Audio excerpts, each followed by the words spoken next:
नजर आने लगी और उसने मुस्कुराते हुए ही अपने हाथ को लहराया, जिसके कारण उसके सामने सुनहरे रंग का भाला नजर आने लगा, जिसे हाथों में पकड़कर विद्युत ने अपने शरीर से गहरे भूरे रंग की धरामूल शक्ति को उसमें भरना शुरू कर दिया। कुछ ही देर में आसमान में काले बादल नजर आने लगे। अचानक विद्युत ने अपने हाथ को हवा में लहराया और मुहिम पर एक जोरदार हमला करते हुए कहा, आसमानी गोलों का हमला। और देखते ही देखते सभी की नजरों के सामने आसमान के काले बादलों से 10 गहरे भूरे रंग की शक्तियों के गोले तेज रफ्तार में उन शक्तियों से बने सांपों से टकराए, जिससे एक जोरदार धमाका हुआ और मुहिम का हमला नाकाम हो गया।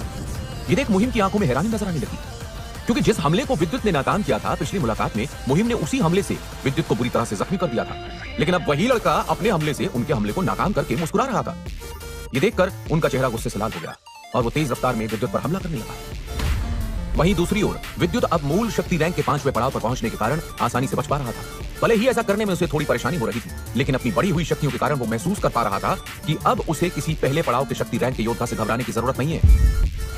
वहीं दूसरी ओर विद्युत के हाथ में सुनहरे भाले को देखकर मलिका के चेहरे पर हैरानी थी। ये सुनहरा भाला एक प्राचीन समय का ताकतवर हथियार था, जिसे एक दिव्य जानवर के शक्ति स्टोन से बनाया गया था। चूंकि मलिका एक ताकतवर दल से थी, इसलिए उसने आसानी से उसमें लगे शक्ति स्टोन को पहचान लिया था, जो बिजली शक्ति स्टोन था। दुनिया में ऐसे कुछ ही स्टोन थे, क्योंकि एक दिव्य रैंक का जानवर ऐसे स्टोन अपनी शक्ति से तभी तैयार कर पाता था जब उसका स्तर देव रैंक पर पहुंच जाए।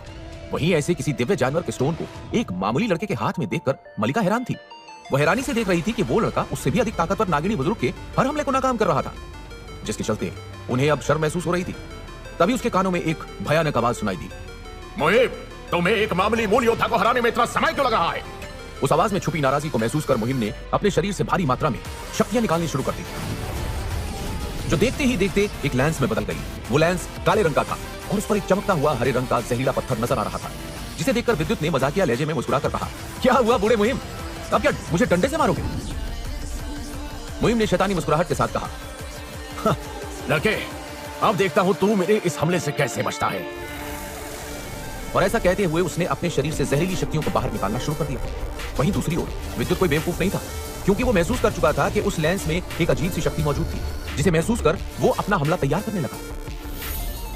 शक्ति रैंक पर होने के कारण नागिनी बुजुर्ग ने खौफनाक तरीके से अपने लेंस को पकड़कर उससे विद्युत पर हवा में एक साथ कई हमले किए, जो देखते ही देखते एक जहरीले काले सांप में बदल गए।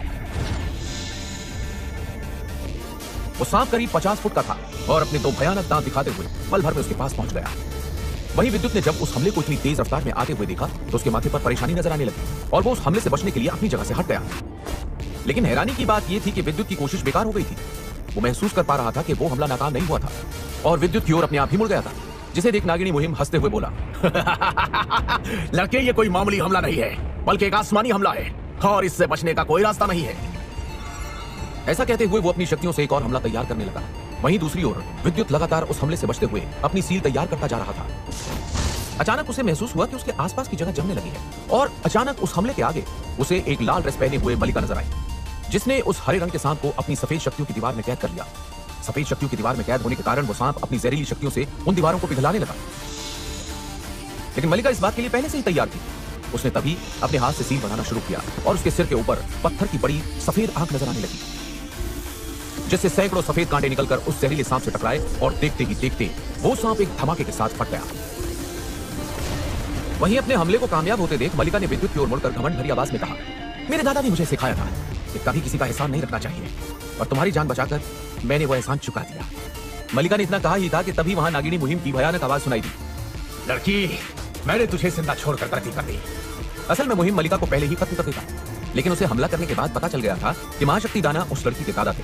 यही वजह थी कि उसने उस लड़की को जिंदा छोड़ दिया था। तभी बुजुर्ग मुहिम ने नाराजगी से कांपते हुए कहा, अब मुझे कोई फर्क नहीं पड़ता, मैं तुम दोनों को आज खत्म करके रहूंगा। ऐसा कहते हुए वो अपनी लाइंस के साथ सील बनाने लगा, जिसे देखकर विद्युत ने गंभीर आवाज में कहा, मलिका, इस बूढ़े को सील बनाने से रोको, वरना हम सब मुश्किल में पड़ जाएंगे। असल में नाग शक्ति सील को देखकर विद्युत पहचान गया था और वो समझ गया था कि अगर बुजुर्ग मुहिम इसमें कामयाब हो गया तो वो बार बार इस तरह के ताकतवर हमले करता रहेगा। वहीं विद्युत को खुद पर यूं हुक्म चलाते देख मलिका का चेहरा गुस्से से लाल हो गया था, लेकिन वो भी जानती थी कि यह समय नाराजगी का नहीं था और उसने विद्युत को जवाब दिए बिना ही बुजुर्ग मुहिम पर अपनी सफेद शक्तियों के कांटे तैयार कर हमला करना शुरू कर दिया था, जिसके चलते बुजुर्ग मुहिम को अपनी सील बदलनी पड़ी और मलिका के हमलों से बचना पड़ा। विद्युत को इस तरह चाल चलते देख बुजुर्ग मुहिम के चेहरे का गुस्सा और भी बढ़ गया। वो कुछ बोलता उससे पहले ही मलिका ने उस पर एक और हमला कर दिया। मलिका को नागिनी बुजुर्ग मुहिम को मुकाबले में उलझाते देख विद्युत ने अपने हाथ से सील बनानी शुरू कर दी। देखते ही देखते उसके दोनों हाथों में दो अलग अलग रंगों की बिजली नजर आने लगी और विद्युत ने उन्हें अपने हाथ में तैयार होती सील में इकट्ठा करना शुरू कर दिया। इसके साथ ही विद्युत ने ढेर सारी गहरे बुरे रंग की शक्तियों को भी उसमें मिलाना शुरू कर दिया, जिससे आसमान में काले बादल मंडराने लगे। ऐसा करते हुए विद्युत एक बार भी नहीं रुका। उसका चेहरा पीला पड़ने लगा, क्योंकि विद्युत कोई मूल रैंक का योद्धा नहीं था। यह तो सोल म्यूटेशन तकनीक से उसकी शक्तियां बढ़ गई थी, लेकिन इसका असर भी कुछ देर तक ही रहता था। इस दौरान सभी मुकाबले भी यूं ही चलते रहे, लेकिन किसी ने ध्यान नहीं दिया कि विद्युत के सील तैयार करने से कड़ाही पर मौजूद शक्तियों का बवंडर भी कांपने लगा था, जिसके कारण आंखें बंद किए बैठे वैद्य नजूमी के माथे पर परेशानी की लकीरें नजर आने लगी। वहीं दूसरी ओर इस बात से अनजान विद्युत लगातार अपनी शक्तियों के इस्तेमाल से कुदरती शक्तियों को सोखकर अपनी सील को ताकतवर करता जा रहा था, जिसके चलते देखते ही देखते उसके शरीर से बेशुमार शक्तियां निकलकर उसके हाथों में तैरने लगी। असल में विद्युत समझ गया था कि उसे एक ही हमले में नागिनी बुजुर्ग मुहिम को जख्मी करना होगा, नहीं तो वो बहुत बड़ी मुश्किल में पड़ जाएगा। इसी कारण उसने आसमान में इकट्ठा होते काले बादलों को देखा जो अब गोल गोल घूमने लगे थे। तभी एक नीली आभा लिए चांदी के रंग की बिजली उसके हाथों के बीच तैरती शक्तियों के गोले से टकराई, जिसने सभी का ध्यान अपनी ओर खींच लिया। उसकी शक्ति को महसूस कर महाशक्ति दाना भी हैरान थे, लेकिन अपने सामने खड़े दो नवे पड़ाव के शक्ति स्तर के नागिनी बुजुर्गों ने उन्हें मुकाबले में इतना उलझा दिया था कि वो अपना ध्यान हटा ही नहीं पा रहे थे। महाशक्ति दाना से मुकाबला करना मंधावर और पोशी के लिए भी आसान नहीं था, क्योंकि अब दाना उन पर भारी पड़ रहे थे। यही अंतर था एक महाशक्ति और शक्ति स्तर के रैंक में।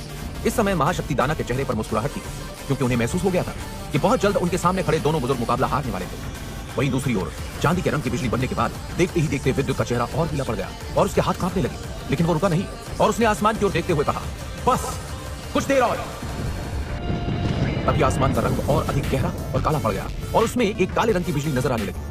वहीं दूसरी ओर विद्युत को शांत अंदाज में खड़ा देख मलिका ने नाराजगी से कहा, अरे अगर आराम हो गया हो तो आकर मेरी मदद करो, यह बुढ़ा कुछ ज्यादा ही ताकतवर है। लेकिन विद्युत ने मलिका को पूरी तरह से नजरअंदाज कर दिया और अपनी सील को तैयार करता रहा। अपने हाथों के ऊपर तैरते चांदी के रंग के चक्र को देख विद्युत के पीले पड़े चेहरे पर एक शैतानी मुस्कुराहट नजर आने लगी। ये देख मुहिम की आंखों में खौफ नजर आने लगा, क्योंकि वो महसूस कर चुका था कि विद्युत अपने ब्रह्म चक्र वाले अजीबोगरीब हमले को तैयार कर रहा था, जिसने नाग शक्ति सील को भी एक झटके में तोड़ दिया था। इसके चलते उसने विद्युत के हमले को नाकाम करने के लिए उससे मुकाबला करती मलिका पर बेरहमी से हमला करना शुरू कर दिया। अब मलिका नागिनी बुजुर्ग मुहिम के ताकतवर हमलों से बचती फिर रही थी, लेकिन मुहिम उस पर लगातार हमले करता जा रहा था, जिससे उसके ऊपर तैयार उसकी सफेद आंख की चमक भी कम पड़ने लगी थी। और तभी नागिनी बुजुर्ग ने अपनी खौफनाक आवाज में कहा, मैंने तुझे एक बार छोड़ा था, लेकिन मुझे मालूम नहीं था कि विजय दल की होने वाली लीडर की मौत मेरे हाथों में लिखी है। इससे पहले कि वो हमला करता कि तभी आसमान में एक जोरदार गड़गड़ाहट सुनाई दी और सभी की नजरों के सामने एक काली बिजली बादलों को चीरती हुई उस सफेद चक्र में जाने लगी, जिस वजह से उस चक्र के आसपास एक धुंधलाहट नजर आने लगी। देखते ही देखते सभी की नजरों के सामने विद्युत के हाथों पर एक चांदी के रंग का चक्र तैरता नजर आने लगा, जिसे देखकर मुहिम के चेहरे पर खौफ नजर आने लगा। और वहीं दूसरी ओर विद्युत ने तेज आवाज में कहा, मलिका जल्दी पीछे हटो। उस हमले की शक्ति महसूस कर मलिका के भी रोंगटे खड़े हो गए और वो तेज रफ्तार में पीछे हटने लगी। वहीं दूसरी ओर विद्युत के हाथ में तैयार होते अजीबोगरीब चक्र को देख नागिनी बुजुर्ग खौफ भरी आंखों से उसे देखते हुए चिल्लाने लगा, लीडर मेरी जान बचाइए। असल में मुहिम ने नागिनी लीडर को बता दिया था कि विद्युत वहां किस इरादे से आया था, और इसीलिए लीडर ने उससे महाशक्ति गोली बनाने के दौरान विद्युत पर हमला कर उसे खत्म करने को कहा था, ताकि उस शक्ति के बवंडर के धमाके से विद्युत बहुत बुरी तरह से जख्मी हो जाए। विद्युत को नागिनी मुहिम के चिल्लाने से कोई फर्क ही नहीं पड़ा, क्योंकि वो जानता था कि उसके हमले से कोई शक्ति रैंक का योद्धा भी जख्मी हुए बिना बच नहीं पाता है। यही वजह थी कि उसने अपने सफेद पड़े चेहरे के साथ अपनी आंखों के सामने तैरते चक्र को तेज रफ्तार में मुहिम की ओर फेंक दिया। वो चक्र पल भर में ही नागिनी बुजुर्ग के सामने पहुंच गया, जिसे देखकर नागिनी बुजुर्ग मुहिम ने अपने शरीर से सभी शक्तियों को निकालकर तेजी से एक बहुत भयंकर शक्तियों के सामने बदल दिया और विद्युत के उस हमले को नाकाम करने की कोशिश की। दोनों हमले पूरी ताकत से एक दूसरे से टकराने लगे। क्या नागिनी बुजुर्ग मुहिम बच पाएगा विद्युत के हमले से, या ब्रह्मचक्र बहुत ही भयानक रूप ले चुका था। उस भयानक हमले की शक्ति ने सभी ताकतवर लोगों का ध्यान अपनी ओर खींच लिया था। सभी महसूस कर पा रहे थे कि उस हमले में कितनी भयानक शक्ति मौजूद है। सभी की आंखों के सामने एक दिल दहलाने वाले धमाके के साथ भरा ब्रह्मचक्र एक तेज रोशनी के साथ चमकते हुए फूट गया और उससे निकलती खतरनाक शक्तियां चारों ओर फैलने लगी, जिसे महसूस कर सभी शक्ति रैंक से नीचे के योद्धा मुकाबला छोड़कर पीछे हटने लगे। वहीं उस हमले से निकलती शक्तियों को देखकर महाशक्ति दाना तेज रफ्तार में अपनी जगह से परछाई में बदलकर मलिका के पास आ गए। वो समझ गए थे कि अगर मलिका उन शक्तियों से टकराई तो वो बहुत बुरी तरह जख्मी हो जाएगी। इसलिए जैसे ही वो शक्तियां मलिका के पास पहुंची, महाशक्ति दाना ने अपने शरीर से सफेद शक्तियों की 30 फुट मोटी दीवार सामने तैयार कर दी। लेकिन हैरानी की बात थी कि शक्तियों के दीवार से टकराने पर वो दीवार कांपने लगी और उसमें दरारें नजर आने लगी, जिसे देखकर महाशक्ति दाना ने अपनी दाढ़ी खुजाते हुए कहा, न जाने इस लड़के के पास ऐसा हमला कहां से आया। मौजूदा शक्तियों के होते हुए भी अब तो मुझे भी इस हमले से खौफ महसूस हो रहा है। आखिर ये लड़का है किस दल से? ऐसा कहते हुए उन्होंने आसमान में धरामूल तत्व शक्ति से घिरे विद्युत को देखा। वहीं उनकी बात सुनकर मलिका ने अपनी गंभीर आवाज में कहा, दादाजी, क्या बुजुर्ग मुहिम इस हमले से मारा गया होगा? मलिका की गंभीर आवाज सुनकर महाशक्ति दाना ने अपनी गंभीर आवाज में कहा, देखो मलिका, इस हमले की शक्तियां बहुत ज्यादा है। ऐसे में अगर मैं भी इस हमले के करीब होता तो जख्मी हुए बिना नहीं रह पाता। नागिनी कबीले के बुजुर्ग मुहिम की शक्तियां दूसरे पड़ाव पर थी। ऐसे में अगर वो बच भी गया तो इस हमले का असर उस पर जिंदगी भर रहने वाला है। इसलिए कुछ कहना बहुत मुश्किल है। लेकिन नागिनी कबीला पहले से ही विद्युत की जान का दुश्मन है, क्योंकि इसने उनके कबीले के मेंबर को बेरहमी से मार दिया था। अब अगर उनका बुजुर्ग मुहिम भी इस हमले में मारा गया तो यह कबीला शांत रहने वाला नहीं है। यह कोहरे की घाटी नागिनी कबीले के अंतर्गत आती है और विद्युत ने उनके घर में घुसकर उनके ही मेंबर्स को जान से मार दिया है। इतना कहकर महाशक्ति दाना ने एक गहरी सांस लेते हुए आगे कहा, ऐसे में वो विद्युत को यूं ही नहीं जाने देंगे। साथ ही हमें यह भी नहीं भूलना चाहिए कि यह कबीला बेहद पुराना है। भले ही पिछले महायुद्ध के दौरान इनके बहुत से ताकतवर बुजुर्ग मारे गए थे, लेकिन मैंने सुना है कि अगर इसका पुराना लीडर महान नागिनी वासु अभी मरा नहीं है तो उसकी शक्तियां मेरे जितनी है। लेकिन आज तक वो कभी सामने नहीं आया और सुना है कि वो उस महायुद्ध के बाद से ध्यान और ट्रेनिंग में लग गया था ताकि अपनी शक्तियों को बढ़ाकर अपने कबीले को और भी ताकतवर बना सके। पर तुम्हें चिंता करने की जरूरत नहीं है, मैं इस लड़के को बचाने की कोशिश जरूर करूंगा। इतना कहकर महाशक्ति दाना ने मलिका के सिर पर हाथ फेरते हुए उसे समझाया, अगर महान नागिनी वासु यहाँ आ गया तो मैं ये कह नहीं सकता कि मैं इस लड़के को बचा पाऊंगा कि नहीं, क्योंकि मेरी शक्तियां महाशक्ति रैंक के तीसरे पड़ाव पर है और उस महान नागिनी वासु से आखिरी मुकाबले के दौरान वो भी महाशक्ति रैंक के पहले पड़ाव पर था। इतने सालों के बाद भी मेरी शक्तियां सिर्फ 2 पड़ाव ही पार कर पाई है। लेकिन इस कोहरे की घाटी में बहुत से ऐसे राज हैं जिनकी मदद से शक्तियों को बहुत ही तेज रफ्तार में बढ़ाया जा सकता है। अगर उसकी शक्तियां मुझसे ज्यादा हुई तो मैं भी ज्यादा कुछ नहीं कर पाऊंगा। ऐसा कहते हुए महाशक्ति दाना ने एक ठंडी आह भरते हुए अपनी पोती मलिका का सिर थपथपाया और सामने के नजारे को देखने लगे। इस दौरान किसी ने ध्यान तक नहीं दिया था कि उस हमले से सबसे करीब होने के कारण नागिनी बुजुर्ग मुहिम का क्या हाल हुआ होगा। उस पल के लिए सभी आसमान के उस हिस्से को देखने लगे जहां वो धमाका हुआ था और शक्तियों की लहर आसपास के इलाकों को तबाह कर रही थी, जिसके चलते उस इलाके में एक अजीब सी गहरे भूरे रंग की शक्ति महसूस की जा सकती थी, जिसमें कहीं कहीं बिजली की चमक भी मौजूद थी। वहीं विद्युत महसूस कर पा रहा था कि उसे अब वहां कोई शक्ति महसूस नहीं हो रही थी, जिसके कारण उसके सफेद पीले पड़े चेहरे पर मुस्कुराहट नजर आने लगी। हालांकि विद्युत को तो कोई फिक्र करने की जरूरत ही नहीं थी, क्योंकि उसके शरीर में मौजूद धरामूल तत्व शक्ति थी जिसके बचाव की क्षमता किसी की सोच से भी ज्यादा थी। इसलिए जब धमाके से पैदा हुई शक्तियां विद्युत की शक्ति के कवच से टकराई तो उसे कुछ मामूली खरोंची नहीं आई। वहीं दूर खड़े महाशक्ति दाना के चेहरे पर परेशानी नजर आने लगी, जिसे महसूस कर पास ही खड़ी मलिका ने पूछा, क्या हुआ दादाजी? ऐसा कहते हुए उसके चेहरे पर भी परेशानी नजर आने लगी।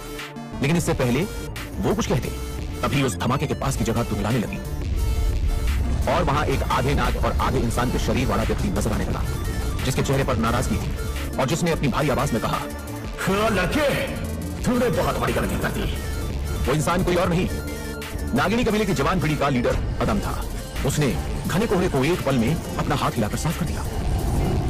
कोहरा साफ होते ही सभी की नजरों के सामने मुहिम खून से लथपथ शरीर में नजर आया, जिसे देखकर कोई भी महसूस कर सकता था कि मुहिम उस हमले से बचने में नाकाम रहा और घायल हो गया। तभी सामने खड़े उस नाग रूपी व्यक्ति को देखकर महाशक्ति दाना ने गंभीर आवाज में कहा, ये तो नागिनी कबीले का लीडर अदम है। जैसे ही अदम की धमकी भरी आवाज विद्युत के कानों में सुनाई दी तो वो भी हड़बड़ाते हुए बोला, अरे नहीं, ये तो लीडर अदम है।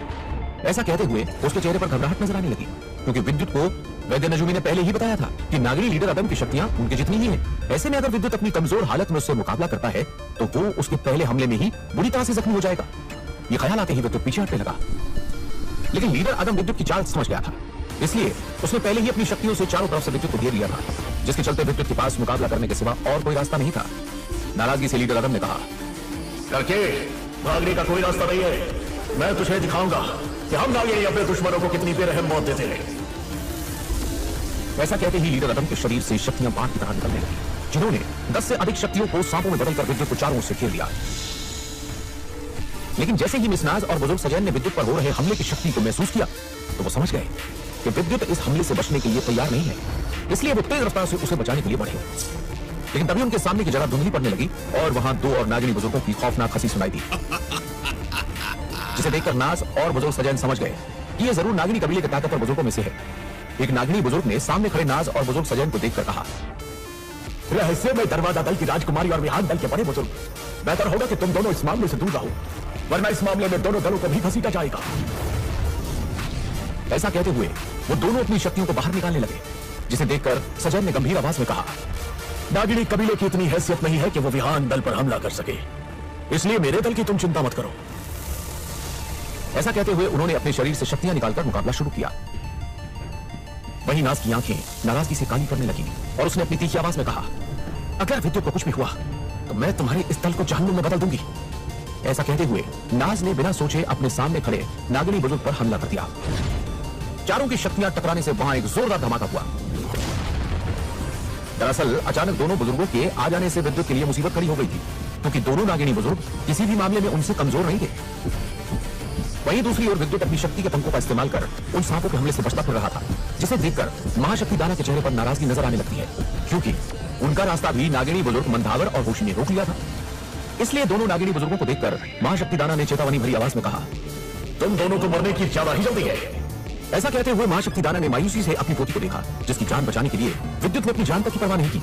लेकिन महाशक्ति दाना अच्छे से जानते थे कि दोनों बुजुर्गों को हराना इतना आसान नहीं था। फिर भी महाशक्ति दाना ने अपनी भारी आवाज में कहा, लड़के थोड़ी देर तक खुद को बचा कर रखना, मैं अभी इन दोनों बहू की अकल ठिकाने लगाकर तुम्हारी मदद करने आता हूं। इतना कहकर वो पूरी ताकत से अपने सामने खड़े दोनों बुजुर्गों पर हमला करने लगे। वहीं विद्युत ने जब देखा कि एक बार फिर सभी मुकाबले शुरू हो गए हैं, तो वो समझ गया कि अब उसे खुद ही अपनी जान को बचाना होगा। ऐसा सोचते हुए उसने अपने सामने शक्तियों के सांपों से बचते हुए दूर खड़े 8 ताकतवर लोगों को देखा, जो उस मुकाबले पर अपनी नजरें गड़ाए हुए थे। ये लोग कोई और नहीं, पिशाच दल से आए ताकतवर योद्धा थे। इस वक्त वैद्य नजूमी महाशक्ति गोली तैयार करने में लगे हुए थे, जिस वजह से वो चाहकर भी मुकाबले में शामिल नहीं हो सकते थे। तभी विद्युत के कानों में लीडर अदम की नाराजगी भरी आवाज सुनाई दी, लड़के मैं भी देखता हूं आज तेरी मदद कौन करता है। और ऐसा कहते हुए उसने अपने शरीर से शक्तियों को निकालकर उन 10 सांपों की शक्तियों को बढ़ा दिया। वहीं दूसरी ओर विद्युत की हालत ऐसी हो गई थी जैसे मानो कोई चूहा पिंजरे से आजाद होकर सांपों के बीच फंस गया हो। असल में विद्युत के पास अब भी एक तकनीक बाकी थी, लेकिन ये तकनीक पिशाच साम्राज्य के वेताल दल की थी और विद्युत उस तकनीक की मदद से अपनी शक्तियों को बढ़ाता तो उसे डर था कि कहीं पिशाच साम्राज्य के लोग उस पर हमला न कर दें। अगर ऐसा होता तो यकीनन विद्युत बहुत बड़ी मुसीबत में पड़ जाएगा। इसलिए विद्युत अब और ताकतवर दुश्मनों का ध्यान अपनी ओर नहीं खींचना चाहता था, जिसके चलते उसने दांत पीसकर कहा, अब जब तुम मुकाबला करना ही चाहते हो तो मैं तुम्हें आसानी से जीतने नहीं दूंगा लीडर अदम। ऐसा कहते हुए विद्युत ने अपने शरीर से बची खुची शक्तियों को निकाला और अपने हाथों में अपने आखिरी हमले के लिए सील तैयार करना शुरू कर दिया, जिसे देखकर लीडर अदम के चेहरे पर शातिर मुस्कुराहट नजर आने लगी। दरअसल लीडर अदम विद्युत को तुरंत नहीं मारना चाहता था, वो तो उसे कैद करना चाहता था और उसे तड़पा तड़पा कर मारना चाहता था, जिसकी वजह थी विद्युत की धरामूल तत्व शक्ति, जो विद्युत के मरते ही खत्म हो जाएगी। इसलिए नागिनी लीडर अदम के चेहरे पर एक शातिर मुस्कुराहट थी। यही वजह थी कि वो विद्युत को इतना कमजोर कर देना चाहता था कि उसकी शक्तियां पूरी तरह खत्म हो जाए, तब वो आसानी से विद्युत को कैद कर लेगा। और लीडर अदम अपनी इस चाल में कामयाब भी हो रहा था, क्योंकि विद्युत अपने इस हमले के साथ अपनी बची खुची शक्तियों का इस्तेमाल करने वाला था, जो कि लीडर अदम शुरू से चाहता था। असल में लीडर अदम शक्ति रैंक के आखिरी 9 पड़ाव के चरम पर था। ऐसे में उसे खुद पर विश्वास था कि विद्युत अगर अपनी पूरी शक्तियों से भी हमला करेगा तो भी उसे जख्मी नहीं कर पाएगा। क्या सफल होगा? तो कैद कर लेना को महसूस किया तो उसके चेहरे पर शातिर मुस्कुराहट नजर आने लगी और वो अपनी शक्तियों के हमले की रफ्तार बढ़ाते हुए बोला, बहुत खूब, सच में अगर तू आज जिंदा बच गया तो नागिनी कबीले को भविष्य में एक और दुश्मन का सामना करना पड़ सकता है, जो मैं कभी नहीं होने दूंगा। ऐसा कहते हुए उसने अपने शरीर से शक्तियों को बाहर निकालकर 10 और ताकतवर शक्तियों के नाग तैयार करने शुरू कर दिए। लेकिन तभी लीडर अदम के कानों में विद्युत की हंसी सुनाई दी, जिसे देखकर अदम की भौहें हैरानी से सिकुड़ गईं और वो नाराजगी से विद्युत की ओर देखते हुए कुछ कहने ही वाला था कि तभी विद्युत की कांपती आवाज उसके कानों में पड़ी, अब बहुत देर हो चुकी है लीडर अदम। ऐसा कहते हुए विद्युत ने अपने हाथ में तैयार सील की ओर देखा, जिसमें खतरनाक काली और नीली बिजलियों की शक्ति से बने छोटे ड्रैगन नजर आ रहे थे। उनकी ओर एक नजर डालने के बाद वो अपने पीले पड़े चेहरे के साथ आसमान की ओर देखते हुए बोला, आसमानी विद्युत शक्ति हमला। ऐसा कहते ही विद्युत के शरीर से काली और नीली बिजली की तरंगें निकलने लगी और उसके हाथ में तैयार शक्ति तेजी से आसमान की ओर गई, जिससे पूरा आसमान तेज गड़गड़ाहट की आवाज से गूंज उठा। इसे महसूस कर नागिनी बुजुर्ग मंधावर और ऊशी हैरान हो गए, क्योंकि वो महसूस कर पा रहे थे कि विद्युत की शक्तियां भले ही कम थी, लेकिन उसने एक आसमानी हमले की तकनीक का इस्तेमाल किया था, जो बेहद खतरनाक मानी जाती थी। आसमानी तकनीक 3 तरह की होती थी, जो शक्ति के रैंक पर निर्भर करती थी, जिसके चलते वो आसमान से आती उस ताकतवर शक्ति को महसूस कर रहे थे, जो प्राकृतिक शक्तियों को सोखकर अपना भयानक रूप ले रही थी। भले ही विद्युत इस वक्त कमजोर था, लेकिन अपनी कमजोरी की हालत में भी उसने अदम के शक्तियों के सांपों के हमले से बचते बचाते उस हमले को इस्तेमाल करने में कामयाबी हासिल कर ली थी। यही कारण था कि दोनों नागिनी बुजुर्गों को अपने कबीले के जवान लीडर की फिक्र होने लगी थी। वो अच्छे से जानते थे कि अगर उस हमले से नागिनी कबीले की जवान पीढ़ी के लीडर को जरा सा भी जख्म हो गया तो उन्हें बहुत बड़ी सजा मिल सकती है, जिसके चलते वो उसे बचाने के लिए जाना तो चाहते थे। लेकिन तभी उनके कानों में एक नाराजगी भरी आवाज सुनाई दी, मुकाबले से ध्यान भटका मतलब मुंह पर फटका। ऐसा कहते हुए मौके का फायदा उठाकर महाशक्ति दाना ने अपनी शक्ति से बनी मुट्ठी से नागिनी बुजुर्ग मंधावर पर एक जोरदार हमला किया, जिसे महसूस करते ही उनकी आंखों में घबराहट दिखने लगी और उन्होंने हड़बड़ाकर अपने शरीर को शक्तियों से ढकना शुरू कर दिया। मंधावर जानते थे कि उनकी शक्तियों का कवच महाशक्ति रैंक के हमले को नाकाम नहीं कर पाएगा, लेकिन उन्हें मालूम था कि उस कवच से हमले की शक्ति कुछ हद तक कम जरूर हो जाएगी। अगले ही पल महाशक्ति दाना की शक्तियों से बनी मुट्ठी सीधे उनके सिर पर बने कवच से टकराई और वो कवच एक झटके से दरारों में टूटकर बिखर गया। लेकिन उनका हमला यही नहीं रुका, वो हमला तेज रफ्तार से आगे बढ़ा और सीधा नागिनी बुजुर्ग मंधावर से टकराया, जिससे उनके मुंह से निकली दर्द भरी चीख उस पहाड़ी पर गूंज उठी। उस चीख को सुनकर वहां खड़े उन योद्धाओं के चेहरे पर मुस्कान आ गई, जिन्हें विद्युत की फिक्र हो रही थी। उनमें से एक मलिका भी थी। उसने विद्युत को नागिनी लीडर अदम से भिड़ते देख मन ही मन कहा, विद्युत, बस कुछ देर और यूं ही खुद को बचा कर रखना। ऐसा कहते हुए उसके चेहरे पर हल्की सी परेशानी झलकने लगी थी, जिसे उसने फौरन छुपा लिया था। वहीं उस हमले की टक्कर से नागिनी बुजुर्ग मंधावर का शरीर तेजी से नीचे गिरने लगा। ये देख दाना ने नाराजगी से नवे बुजुर्ग होशी की ओर देखा, जिनकी आंखों में चिंता दिखने लगी और होशी ने हड़बड़ाकर कहा, महाशक्ति दाना, तुम नहीं जानते कि तुम कितनी बड़ी मुसीबत मोल ले रहे हो। लेकिन इससे पहले कि होशी और कुछ कहता, तभी एक और शक्ति का मुक्का उसके पेट से टकराया और वो उड़ते हुए पीछे जा गिरा। दोनों बुजुर्गों को मुकाबले में हराने के बाद दाना ने आसमान की ओर देखा, जहां बिजली की शक्तियां महसूस हो रही थी, जिसे देख उन्होंने मन ही मन कहा, इस लड़के ने तो मुझे जवानी के दिन याद दिला दिए और साथ ही मेरी पोती का दिल भी जीत लिया। ऐसा कहते हुए उन्होंने अपनी पोती मलिका की ओर देखा, जो विद्युत की ओर चिंता भरी निगाहों से बिना पलकें झपकाए देख रही थी। लेकिन उन्होंने विद्युत को तुरंत नहीं बचाया, बल्कि गौर से उसे देखने लगे, जो शक्तियों से बने नागों से बचता फिर रहा था। असल में अपनी काबिलियत के चलते वो जानते थे कि वो विद्युत को नागिनी अदम के खतरनाक हमले से पलक झपकते ही बचा सकते थे, इसलिए उन्होंने रुककर विद्युत के उस आकाशीय हमले को देखना बेहतर समझा।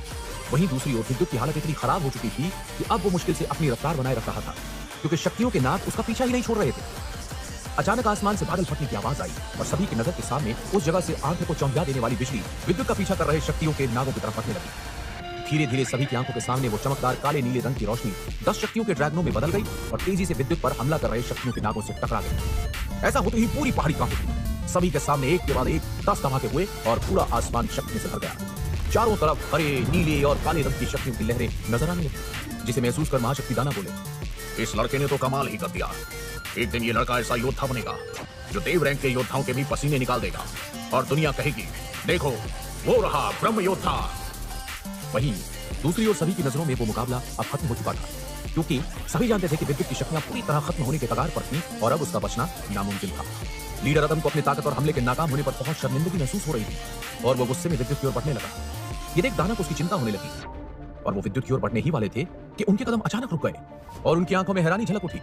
दरअसल अब वो विद्युत को बचाने जा रहे थे, लेकिन विद्युत के तो इरादे ही कुछ अलग थे। जैसे ही महाशक्ति दाना ने विद्युत को दोबारा सील तैयार करते देखा, तो वो हड़बड़ा कर बोले, ये लड़का पागल तो नहीं हो गया है। उधर विद्युत अपने पीले पड़े चेहरे के साथ हुंकार उठा, अगर ये मुकाबला मेरी जिंदगी का आखिरी मुकाबला है, तो लीडर अदम, तू इसे जिंदगी भर याद रखेगा। इसके साथ ही दाना ने आसमान में फैली शक्तियों को विद्युत के शरीर में जाते हुए देखा, तो उन्हें अपनी आंखों पर यकीन नहीं हुआ और वो हैरान होकर विद्युत के हाथों में तैयार होती सील को देखने लगे। वो सील हर पल भयानक शक्तियों को खींचती ही जा रही थी। ये शक्तियां बहुत ही जंगली थी, जिस वजह से विद्युत को उन्हें संभालने में परेशानी हो रही थी। लेकिन फिर भी विद्युत ने खुद को रोका नहीं। वो जानता था कि अगर वो नाकाम हुआ तो उसका मरना तय है, इसलिए वो अपनी जिंदगी को बचाने के लिए आखिरी कोशिश करना चाहता था। वहीं आसपास की जंगली शक्तियां, जो कि आसमानी बिजली की शक्तियों और नागिनी कबीले के लीडर अदम के नाग शक्ति हमले के टकराव से पैदा हुई थी, वो बेहद ताकतवर और खतरनाक थी। लेकिन हैरानी की बात यह थी कि विद्युत उन्हें आराम से अपने शरीर में खींचकर अपने हाथों में तैयार होती सील में भेजता जा रहा था। इसका कारण था उसके शरीर के शक्ति बिंदु। आमतौर पर एक मूल रैंक का योद्धा 50 शक्ति बिंदु ही खोल पाता था, लेकिन विद्युत के पास अपने दोस्त नागेश की कबीले की खास तकनीक थी, जिसकी मदद से उसने अपने 102 शक्ति बिंदु खोल लिए थे, जिसके चलते उसके शरीर में शक्तियां ऐसे जा रही थी जैसे किसी बड़े तालाब में पानी भरा जा रहा हो। विद्युत लगातार अपनी बची खुची शक्तियों का इस्तेमाल कर अपने शरीर को काबू में कर रहा था। कमजोरी के चलते उसकी आंखें तक बंद होने लगी थी, लेकिन विद्युत ने जैसे तैसे अपनी सील को बनाना जारी रखा। ऐसा करते हुए उसके हाथ शक्तियों से चमकने लगे। धीरे धीरे वो पूरा उन शक्तियों की रोशनी से ढक गया। वहीं दूसरी ओर जब बाकी लोगों ने उस रोशनी को महसूस किया, तो सभी का ध्यान उस ओर गया और सब मुकाबला छोड़कर विद्युत की ओर देखने लगे। किसी को यकीन नहीं हो रहा था कि एक लड़का जो फिलहाल मूल शक्ति रैंक पर था, इतना खतरनाक हमला तैयार कर सकता था जो किसी भी अधिक रैंक के शक्तिशाली योद्धा को खौफ महसूस करने पर मजबूर कर दे। इसलिए सभी पीछे हटकर उस पहाड़ी से दूर जाने लगे। वहीं महाशक्ति दाना भी जानते थे कि विद्युत को इस वक्त रोकने का मतलब है उसकी जिंदगी को खतरे में डालना। इसलिए वो भी पीछे हटकर वैद्य नजूमी की ओर देखने लगे, जो शक्ति कवच के घेरे में सुरक्षित थे और दवा बना रहे थे। अपनी महाशक्ति रैंक की क्षमता के कारण वो महसूस कर चुके थे कि जल्द ही वैद्य नजूमी भी महाशक्ति गोली तैयार करने में कामयाब हो जाएंगे। इसलिए वो भी चुपचाप खड़े होकर विद्युत को गौर से देखने लगे। इतना ही नहीं, अपने महाशक्ति रैंक की वजह से वो अच्छे से जानते थे कि विद्युत का हमला चाहे जितना भी ताकतवर हो, लेकिन वो उन्हें जख्मी करने के काबिल नहीं था। इसलिए अपने चेहरे की परेशानी को काबू कर एक ठंडी आह भरते हुए वो विद्युत के हाथों में तैयार होती सील को देख रहे थे, जो इस वक्त उस भयानक शक्ति की रोशनी से पूरी तरह घिर चुकी थी। वहीं दूसरी ओर विद्युत को तो यह तक मालूम नहीं था कि उसके इस हमले ने कितने ही ताकतवर लोगों को उससे खौफ महसूस करने पर मजबूर कर दिया था। उस शक्ति के बढ़ते दबाव से विद्युत के हाथों से खून निकलने लगा था। उधर जब नागिनी कबीले के लीडर अदम ने उस शक्ति को महसूस किया तो अपने कदम हड़बड़ाकर रोके और तुरंत अपने हाथों से महाशक्ति कवच बनाने लगा, जो कि उसके कबीले का सबसे ताकतवर कवच था। देखते ही देखते उसके हाथों से निकलती शक्तियों से आसमान में एक बहुत बड़ा हरा नाग नजर आने लगा, जो लीडर अदम के चारों ओर शक्ति कवच के रूप में बदल गया। लेकिन अब भी लीडर अदम की नजर उस शक्ति के हमले पर थी जो विद्युत के हाथों में तैयार हो रहा था। अपने हमले को तैयार होते देख विद्युत का चेहरा सफेद हो गया था और उसकी फटी हुई सी आंखें गहरे भूरे रंग की हो गई थी, जिनमें दर्द और मौत दिखाई दे रही थी। विद्युत ने अपने चेहरे पर शातिर मुस्कुराहट के साथ सामने नाग शक्ति कवच से घिरे लीडर अदम को देखा और उसके चेहरे पर बेरहमी नजर आने लगी। उसने अपनी कांपती आवाज में कहा, ये रहा मेरा आखिरी हमला, नागिनी लीडर अदम।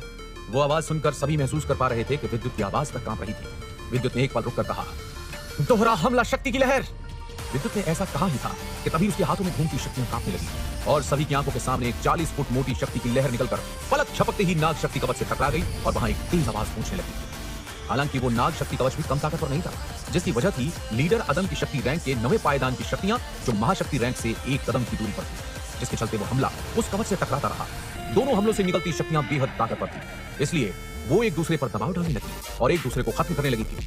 लेकिन इसका मतलब ये नहीं था कि विद्युत की शक्तियों की लहर कमजोर थी, वो बेहद खतरनाक थी, जिसकी वजह थी वो एक मूल शक्ति रैंक और शक्ति रैंक की पैदा हुई घातक शक्ति की लहर थी।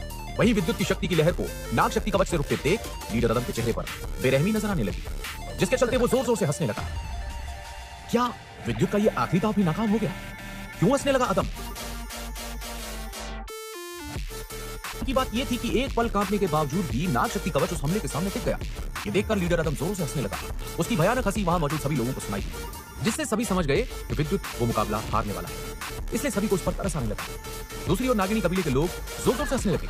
इस बीच थोड़ी दूर पर मुकाबला कर रहे नाज और बुजुर्ग सजैन को विद्युत की फिक्र होने लगी थी, लेकिन वो अच्छे से जानते थे कि उनकी शक्तियां इतनी नहीं थी कि वो विद्युत को जाकर बचा सके। कहीं ना कहीं वो ये भी जानते थे कि नई पीढ़ी का लीडर अदम विद्युत से एक रैंक ऊपर था। ऐसे में विद्युत को बचाना नामुमकिन था।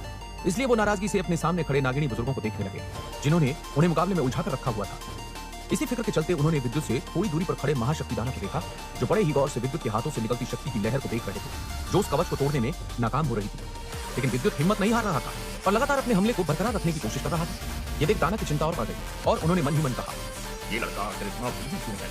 इसे समझ क्यों नहीं आता कि भले ही इसका हमला शक्ति रैंक के योद्धा को जख्मी करने के काबिल है, लेकिन वो इतना ताकतवर नहीं है कि नाग शक्ति कवच को तोड़ पाए। ऐसा कहते हुए उनकी आवाज में विद्युत के लिए नाराजगी और आंखों में गहरी चिंता थी। वो ऐसा कुछ देख पा रहे थे जो वहां कोई और नहीं देख पा रहा था। तभी अचानक उनके चेहरे पर हैरानी और भी ज्यादा बढ़ गई और उन्होंने मन ही मन कहा, इस लड़के ने कर दिखाया। वहीं दूसरी ओर विद्युत, जो आखिरी सांस तक कोशिश करना चाहता था, अपने हाथों की सारी शक्ति एक साथ छोड़ते हुए चिल्लाया, जाओ और अपना काम पूरा करो।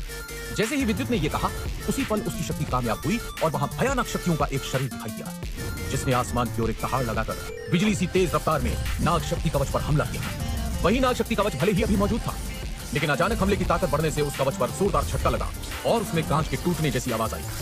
ये देखकर महाशक्ति दाना हैरानी से बोले, ये नहीं हो सकता। ये इस लड़के ने कैसे किया?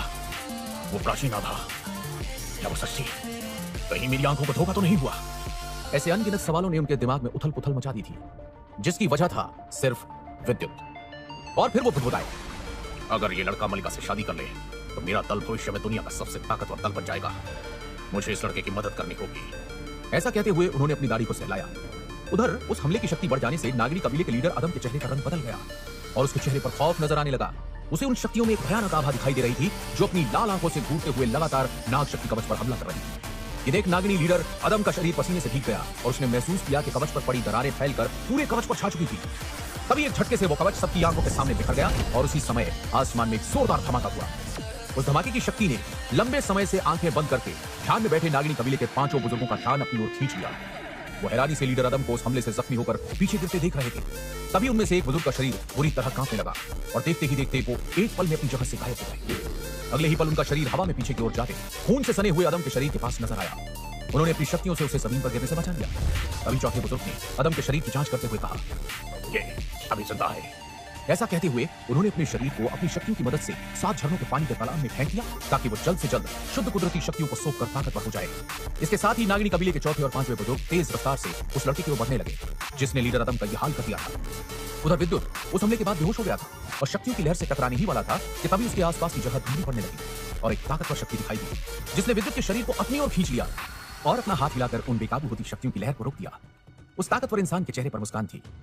उसने मुस्कुराते हुए कहा, बहुत खूब लड़के, तूने मेरा दिल जीत लिया। अब तुझे फिक्र करने की कोई जरूरत नहीं, क्योंकि महाशक्ति दाना तुझसे वादा करता है इस नागिनी कबीले का सबसे बड़ा लीडर वासुकी अगर आ जाए तो वो तुझे कोई नुकसान नहीं पहुंचा पाएगा। महाशक्ति दाना ने इतना कहा ही था कि तभी उनके सामने की जगह धुंधलाने लगी और वहां 2 नागिनी बुजुर्गों की गंभीर आवाज सुनाई दी। महाशक्ति दाना, इस लड़के को नागिनी कबीले के हवाले कर दो, वरना इसका अंजाम तुम्हारे लिए अच्छा नहीं होगा। ऐसा कहते हुए दोनों बुजुर्ग वहां प्रकट हुए। उन्हें देखकर महाशक्ति दाना का चेहरा गुस्से से लाल हो गया, क्योंकि उनके ऊंचे ओहदे के चलते आज तक किसी ने उनसे इस तरह बात नहीं की थी। उनकी बात सुनते ही महाशक्ति दाना ने नाराजगी से कहा, अभी अभी महाशक्ति रैंक हासिल क्या कर लिया, तुम अपनी औकात भूल गए। ऐसा कहते हुए महाशक्ति दाना ने विद्युत को अपनी शक्तियों से मलिका के पास भेज दिया और दोनों नागिनी बुजुर्गों पर शक्तियों के जबरदस्त मुक्कों से बेरहमी से हमला कर दिया। अचानक हुए इस हमले के लिए दोनों बुजुर्ग तैयार नहीं थे, इसलिए जैसे ही महाशक्ति दाना का हमला उनके शरीर से टकराया वो तोप के गोले की तरह उड़ते हुए दूर जा गिरे और उनके मुंह से खून निकलने लगा। दोनों को सबक सिखाने के बाद महाशक्ति दाना एक पल में अपनी जगह से गायब हो गए और दूसरे ही पल विद्युत के पास पहुंच गए। विद्युत का चेहरा बुरी तरह जख्मी हो चुका था और उसका रंग सफेद पड़ गया था। विद्युत की गंभीर हालत के कारण उसमें इतनी भी ताकत नहीं बची थी कि वो कुदरती शक्तियों को सोख सके। ये देखकर दाना ने चिंतित आवाज में कहा, इस लड़के की शक्तियां लगातार कम होती जा रही हैं। इसकी मदद के लिए वैद्य नजूमी की जरूरत है, लेकिन वो तो इस वक्त एकाग्रता से गोली बनाने में लगे हैं। तभी आसमान में एक नीली आभा नजर आने लगी जो 7 रंगों वाले झरने की ओर जाने लगी और एक शुद्ध शक्ति की लहर ने सभी का ध्यान अपनी ओर खींच लिया, जिसे देख सभी समझ गए थे गंगा जल मूल तत्व शक्ति प्रकट हो गई है। लेकिन हैरानी की बात यह थी कि वो रोशनी एक और जगह भी पड़ रही थी और वो जगह थी वैद्य नजूमी की जादुई भरी कड़ाही, जिसके अंदर अब एक 7 रंगों वाली गोली नजर आने लगी थी। साथ ही उस गोली के चारों ओर कोहरा देखा जा सकता था। उस गोली को देखकर वहां मौजूद नागिनी दल और पिशाच साम्राज्य के लोगों की आंखों में भी लालच झलकने लगा। ये देख महाशक्ति दाना ने कहा, गोली बन गई। इसके साथ ही वैद्य नजूमी ने अपनी आंखें खोली और उस गोली को पकड़कर बोतल में भर दिया। लेकिन हैरानी की बात यह थी कि उनके चेहरे पर नाराजगी थी। उसकी वजह थी विद्युत का नागिनी कबीले से मुकाबला करना और उनकी जान बचाने के लिए अपनी अंदरूनी शक्ति को दांव पर लगा देना। नजूमी महसूस कर पा रहे थे कि विद्युत ये जानते हुए भी कि वो मर सकता है, फिर भी मुकाबले से पीछे नहीं हटा और उसने वैद्य नजूमी को बचाने के लिए अपनी जान की बाजी लगा दी। इसी कारण से उनकी आंखों में नागिनी कबीले के लिए नाराजगी थी। उन्होंने गुस्से से नागिनी कबीले के लोगों को देखा। उनके शरीर से निकलती शक्तियों को महसूस कर सभी समझ गए कि वो भी एक महाशक्ति रैंक पर है। 2-2 महाशक्ति रैंक के योद्धाओं को एक साथ वहां देखकर नागिनी कबीले के लोगों की सांसें थम गई और वो हड़बड़ाकर पीछे हटने लगे। तभी महाशक्ति दाना ने वैद्य नजूमी को समझाते हुए कहा, दोस्त, ये समय नाराजगी का नहीं, इस जाबाज लड़के की जिंदगी बचाने का है। जैसे ही महाशक्ति दाना ने फिक्र भरी आवाज में वैद्य नजूमी की ओर देखते हुए ये कहा तो वैद्य नजूमी का गुस्सा शांत हो गया और वो हामी में सिर हिलाते हुए विद्युत के पास जाने लगे। जब उन्होंने विद्युत को जख्मी हालत में देखा तो उनके दिल में दर्द की एक लहर दौड़ गई। वो फौरन उसकी जांच के लिए आगे बढ़े।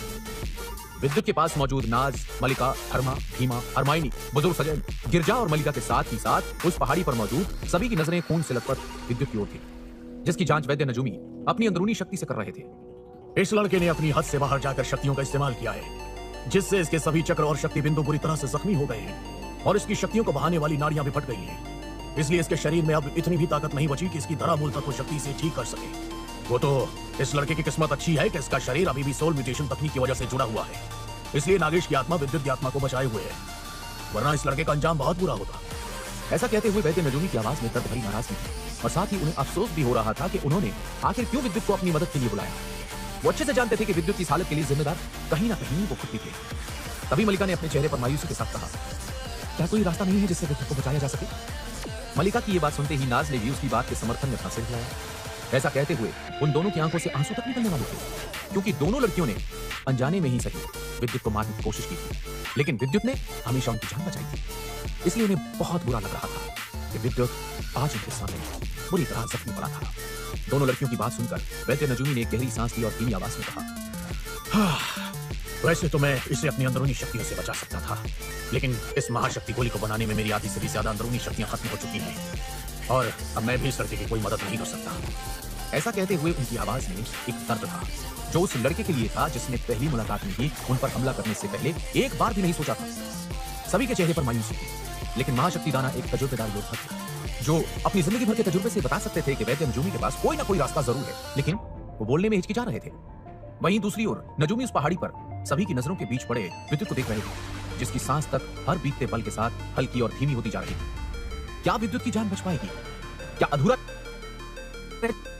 नागिनी थे कि उनके दोस्त नजूमी के पास कोई ना कोई रास्ता जरूर है, लेकिन वो बोलने में हिचकिचा रहे थे। इसलिए उन्होंने सभी की परेशान नजरों के बीच गंभीर आवाज में कहा, मुझे नहीं लगता जिसे मैं जानता हूं, जिसकी काबिलियत मेरी सोच और शक्ति से कई गुना ज्यादा है, उस वैद्य नजूमी के पास कोई रास्ता नहीं होगा। देखो दोस्त, हमने न जाने कितने ही मुकाबले जीते हैं और कई बार मौत को भी मात दी है।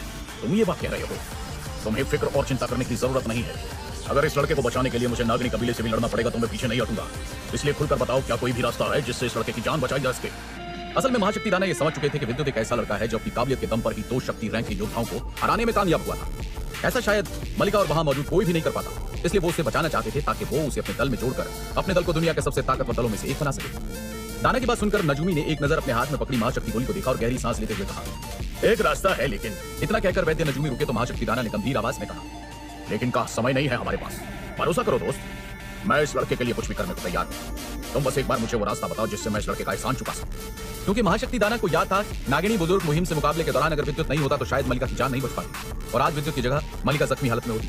सभी की नजरें वैद्य नजूमी की ओर थी, जो अपनी मुट्ठियां भींचते जा रहे थे, जिससे उनके हाथ में मौजूद वो बोतल टूट गई जिसमें महाशक्ति गोली रखी हुई थी और वो गोली निकलकर हवा में तैर गई। वहां एक शक्तियों की लहर महसूस होने लगी, जिसने सभी का ध्यान उस 7 रंगों वाली गोली की ओर आकर्षित कर दिया। सभी की नजरों को उस गोली की ओर उठते देख वैद्य नजूमी ने एक गहरी सांस लेते हुए कहा, बस यही एक रास्ता है और इसके अलावा और कोई गोली इसकी मदद नहीं कर सकती। ऐसा कहते हुए वैद्य नजूमी ने महाशक्ति गोली को पकड़कर दूसरी बोतल में भरते हुए मलिका की ओर फेंक दिया, लेकिन मलिका का ध्यान तो उस गोली की बजाय विद्युत की ओर था, जो खून से लथपथ हालत में जमीन पर पड़ा था। महाशक्ति गोली का नाम सुनकर नाज, बुजुर्ग सजैन और बाकी सबके मुंह खुले के खुले रह गए और सभी मलिका और महाशक्ति दाना की ओर देखने लगे कि वो क्या फैसला लेते हैं। सभी की आंखों में हैरानी थी और लालच भी, क्योंकि महाशक्ति गोली कोई मामूली गोली नहीं थी और सभी जानते थे कि अगर विद्युत को वो गोली खिला दी गई तो मलिका के महाशक्ति रैंक पर पहुंचने में न जाने कितना वक्त लगेगा। सभी मन में यही सोच रहे थे कि अब विद्युत का बचना नामुमकिन है, क्योंकि वहां बहुत से लोग जानते थे कि मलिका वो गोली किसी भी कीमत पर नहीं देने वाले और महाशक्ति दाना तो हक्के बक्के रह गए। वो समझ नहीं पा रहे थे कि क्या जवाब दिया जाए। अगर वो महाशक्ति गोली विद्युत को खिला भी देते तो उनके दल में एक और महाशक्ति योद्धा के लिए न जाने कितने वक्त तक का इंतजार करना पड़ेगा। और वो ये भी जानते थे कि अगर वो गोली मलिका को दे देते तो उन्हें जिंदगी भर अफसोस रहेगा कि उन्होंने किसी ऐसे इंसान को अपनी आंखों के सामने मरने दिया जिसने उनकी लाडली पोती और उनके दल की अगली लीडर को बचाया था। इसी उलझन के कारण उनकी मुट्ठियां इतनी कस गई कि उनसे खून निकलने लगा और उनके पैरों के नीचे दरारें नजर आने लगी। सभी जानते थे कि ये फैसला लेना उनके लिए कितना मुश्किल है। तभी वैद्य नजूमी ने विद्युत का हाथ उसके सीने पर रखते हुए गंभीर आवाज में कहा, विद्युत, मैं ये तो नहीं जानता कि तुम किस दल से हो, लेकिन मैं वादा करता हूं कि अपने जीते जी नागिनी कबीले के आखिरी योद्धा तक को जान से मार दूंगा। ऐसा कहते हुए वो उठने ही वाले थे कि तभी मलिका ने गंभीर आवाज में कहा, रुकिए वैद्य नजूमी जी। मलिका की नजरें सफेद बड़े विद्युत के चेहरे पर थी और उसकी आंखों में आंसू थे, जिसे देखकर उसके साथ आए योद्धा हैरान थे, क्योंकि ये पहली बार था जब मलिका को किसी के जख्मी होने पर दर्द और दुख महसूस हो रहा था। मलिका की बात सुनकर वैद्य नजूमी और महाशक्ति दाना ने अपनी परेशान नजरों से मलिका की ओर देखा, लेकिन मलिका की नजरें तो सिर्फ विद्युत के चेहरे पर थी और उसने अपने पास पड़ी महाशक्ति गोली की बोतल को वैद्य नजूमी की ओर बढ़ाते हुए कहा, मेरे पास महाशक्ति रैंक पर पहुंचने के लिए बहुत वक्त है, लेकिन इस लड़के के पास ज्यादा समय नहीं है। और रही बात गोली की, तो वो सिर्फ एक गोली है जो दोबारा बनाई जा सकती है और ये इस लड़के की जान से ज्यादा कीमती है। ऐसा कहते हुए मलिका उस गोली को रखकर वहां से जाने लगी। मलिका को इस तरह जाते देख किसी ने उसे रोकने की हिम्मत नहीं की। वैद्य नजूमी ने उस बोतल को उठाते हुए महाशक्ति दाना की ओर देखा, क्योंकि वो अच्छे से जानते थे कि मलिका भी छोटी थी और उसने ये फैसला जज्बातों में बह कर लिया था। नजूमी को अपनी ओर देखते पाकर महाशक्ति दाना ने ठंडी आह भरते हुए कहा, इस लड़के की किस्मत के क्या कहना। लगता है मेरी पोती मलिका बड़ी हो गई है नजूमी, मैं उसके इस फैसले की कदर करता हूं। ऐसा कहते हुए महाशक्ति दाना ने फिक्र भरी नजरों से विद्युत की ओर देखा। जब नजूमी ने महाशक्ति दाना को राजी होते सुना तो उनके चेहरे पर मुस्कान नजर आने लगी। उन्होंने जैसे ही वैद्य नजूमी की नजरों को अपनी ओर उठते देखा तो हामी में सिर हिलाया और महाशक्ति गोली को देखकर एक ठंडी आह भरी। उस गोली के बोतल में होने के बावजूद भी उससे निकलती ताकतवर शक्ति महसूस की जा सकती थी। सभी उस गोली को लालच भरी नजरों से देख रहे थे, जिसके लिए उन्होंने अभी ताकतवर नागिनी कबीले से मुकाबला किया था। सच तो ये था कि वैद्य नजूमी के साथ आए वो सभी अपने अपने इनाम को पाने के लिए आए थे और इसलिए किसी ने भी उन्हें रोकने की हिम्मत नहीं की थी। लेकिन इससे पहले कि वो विद्युत को गोली खिलाते, महाशक्ति दाना ने अपनी फिक्र भरी आवाज में कहा, नजूमी, हालांकि मैं कोई वैद्य नहीं हूं, लेकिन क्या तुम्हें नहीं लगता कि इस हालत में अगर महाशक्ति जैसी गोली विद्युत को खिलाई गई तो उसके शरीर को फायदा होने की जगह नुकसान होगा? असल में उन्हें डर था कि कहीं महाशक्ति जैसी ताकतवर गोली जो किसी शक्ति रैंक के योद्धा की शक्ति बढ़ाने के लिए फायदेमंद थी, वहीं दूसरी ओर उससे कम रैंक के योद्धा के लिए कहीं ये खतरनाक ना हो। यह कुछ ऐसा था जैसे मटके के अंदर समंदर का पानी भरना। वही नजूमी ने दाना की बात सुनी तो सबके हैरान चेहरों को देखते हुए बोला, उसकी फिक्र करने की जरूरत नहीं है। यह सच है कि अगर विद्युत को यह गोली ऐसे ही खिला दी जाए तो उसका कमजोर शरीर अगर अभी ठीक भी होता तो शायद तरामूल शक्ति के बावजूद उसका शरीर इस गोली की ताकत को सोखने में कामयाब नहीं हो पाएगा। यहां तक कि वो बहुत बुरी तरह जख्मी हो सकता है या मर सकता है। इसलिए ये गोली विद्युत को खिलाने के बाद मैं अपनी शक्तियों से इस गोली के चारों ओर सील बना दूंगा, जिससे इसका एक छोटा सा हिस्सा ही काम करेगा। वो छोटा हिस्सा विद्युत को ठीक करने में मदद करेगा और ये गोली इसके शरीर को नुकसान नहीं पहुंचा पाएगी। वो सील अगर विद्युत खुद भी तोड़ने की कोशिश करेगा तो वो इसमें तब तक कामयाब नहीं हो पाएगा जब तक वो शक्ति रैंक के आखिरी पड़ाव पर नहीं पहुंच जाता। लेकिन फिर भी एक परेशानी है जिसके बारे में मैं अभी कुछ नहीं कर सकता। इस गोली के खिलाने के बाद विद्युत की जान तो बच जाएगी, लेकिन ये एक अपाहिज की जिंदगी जिएगा। नजूमी की बात सुनकर सचैन, नाज और महाशक्ति दाना के चेहरे पर परेशानी नजर आने लगी, क्योंकि दोनों को विद्युत की सबसे ज्यादा जरूरत थी। लेकिन यह बात सुनकर वहां मौजूद गिरजा, धर्मा और भीमा के चेहरे पर मुस्कुराहट नजर आने लगी। अपनी मुस्कुराहट को काबू करते हुए तीनों मन ही मन एक जैसा ही सोच रहे थे। अच्छा है, इसके अपाहिज बनने के साथ ही मेरा रहस्यमय दरवाजा तक का मुकाबला जीतने का रास्ता आसान हो जाएगा। अब तक चुप खड़े बुजुर्ग सजैन ने अचानक बीच में बोलते हुए कहा, एक रास्ता है इस लड़के के अंदरूनी अंगों को फिर से ठीक करने का, लेकिन वो रास्ता आसान नहीं होने वाला। ऐसा कहते हुए बुजुर्ग सजैन अपनी दाढ़ी खुजाते हुए पहाड़ी से गिरते झरने के पानी को देख रहे थे, जो एक तालाब में जाकर इकट्ठा हो रहा था। और आसमान में मौजूद 7 रंगों के बादलों से आती रोशनी से उस तालाब का पानी रंग बिरंगा नजर आने लगा था, जिसे देखकर कोई भी बता सकता था कि उसमें कितनी शक्तियां मौजूद थी।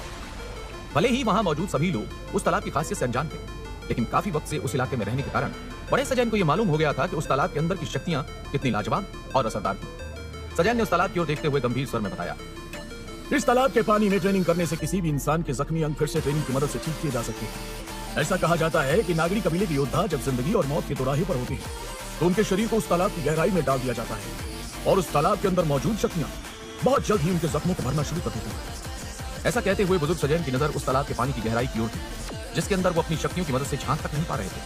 उन्होंने उदास होकर आगे कहा, लेकिन अगर इस बारे में नागिनी कबीले को पता चला तो वो कभी ऐसा करने की इजाजत नहीं देंगे, बल्कि वो किसी को उस तालाब के पास नहीं जाने देते हैं। मैंने कई बार उस तालाब के रहस्य के बारे में जानने की कोशिश की, लेकिन हर बार नागिनी कबीले के बुजुर्गों ने मुझ पर एक साथ हमला कर दिया। वो तो मैं उस समय शक्ति रैंक के 8वें पड़ाव पर था, इसलिए वहां से बचने में कामयाब हो गया, वरना मुझे उस तालाब के रहस्य की कीमत अपनी जिंदगी से चुकानी पड़ती।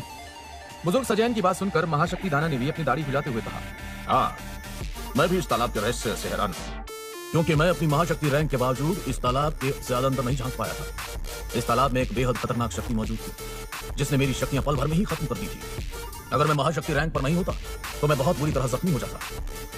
ऐसा कहते हुए महाशक्ति दाना ने गंभीर नजरों से विद्युत की ओर देखा, जिसकी हालत पहले से भी ज्यादा खराब होती जा रही थी। क्या वैद्य नजूमी बचा पाएंगे विद्युत की जान? क्या रहस्यमयी झरनों से जुड़े तालाब की भी आवश्यक रहे थे, जिसकी हालत पहले से भी ज्यादा खराब होती जा रही थी। तभी नाज ने सभी का ध्यान अपनी ओर खींचा और बोली, मुझे लगता है कि उस तालाब में ही दिव्य आकाशीय गंगाजल मूल तत्व शक्ति मौजूद है, वरना हमारे इतने वक्त से होने के बावजूद हमें अब तक वो मूल तत्व शक्ति महसूस क्यों नहीं हुई। ऐसा कहते हुए नाज परेशानी भरी नजरों से महाशक्ति दाना की ओर देखने लगी, क्योंकि वो अच्छे से जानती थी तो वो उसे अकेले मुकाबला नहीं कर सकते थे। जैसे ही मिस नाज ने अपनी बात खत्म की, नजूमी ने उस तालाब की ओर देखते हुए कहा, मैंने विद्युत को इस कोहरे की घाटी से सही सलामत वापस ले जाने का वादा किया है। अब अगर विद्युत की जान बचाने के लिए मुझे इस नागरी कबीले से भी मुकाबला करना पड़ा तो मैं पीछे नहीं हटूंगा, चाहे कोई मेरे साथ हो या ना हो।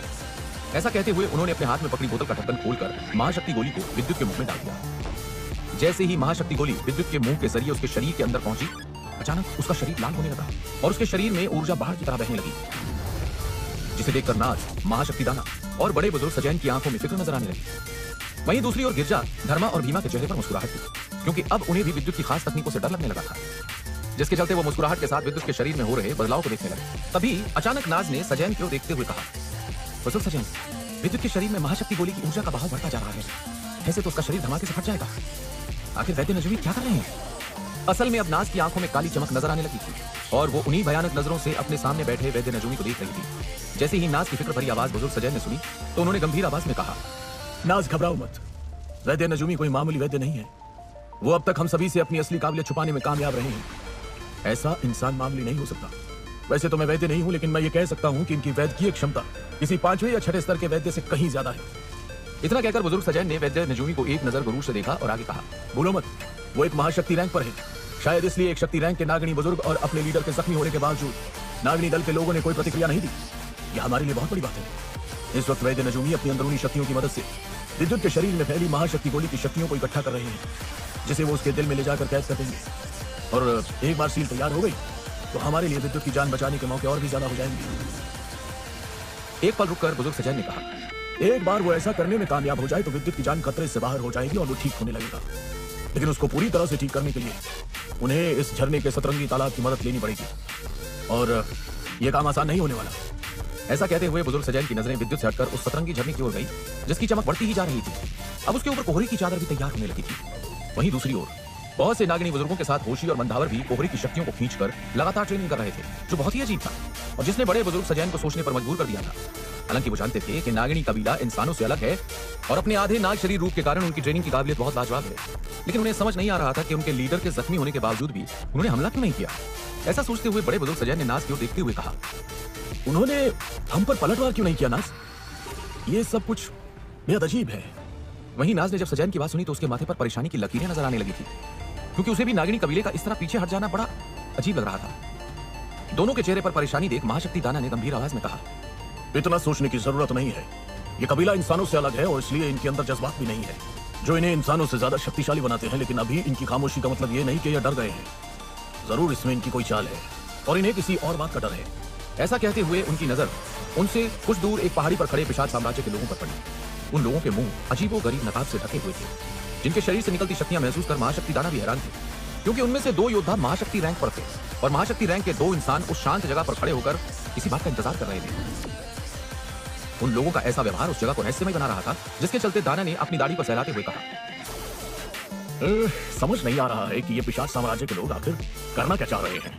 मैं काफी समय से देख रहा हूँ इन पिशाच साम्राज्य के वेताल दल के 2 लोगों को, जिन्होंने अपनी आंखें तक नहीं खोली है। ये दल अपनी बेरहमी के लिए पूरी दुनिया में जाना जाता है, इसलिए इनका यूं शांत खड़े रहना भी अपने आप में रहस्यमय है। 2 दिन पहले जब मलिका और विद्युत का मुकाबला हुआ था, तब भी मैंने इन दोनों की शक्तियां महसूस की थी, लेकिन इन्होंने तब भी हमला नहीं किया था। और इनके अलावा एक और ताकतवर शक्ति थी जिसने मेरी शक्तियों को एक पल में खत्म कर दिया था। ऐसा लग रहा था कि उसे पसंद नहीं कि कोई उसकी शक्तियां महसूस करे। न जाने वो कोई भयानक इंसान था या कोई जादुई जानवर, लेकिन उसकी शक्तियां मेरी सोच से भी ज्यादा थी।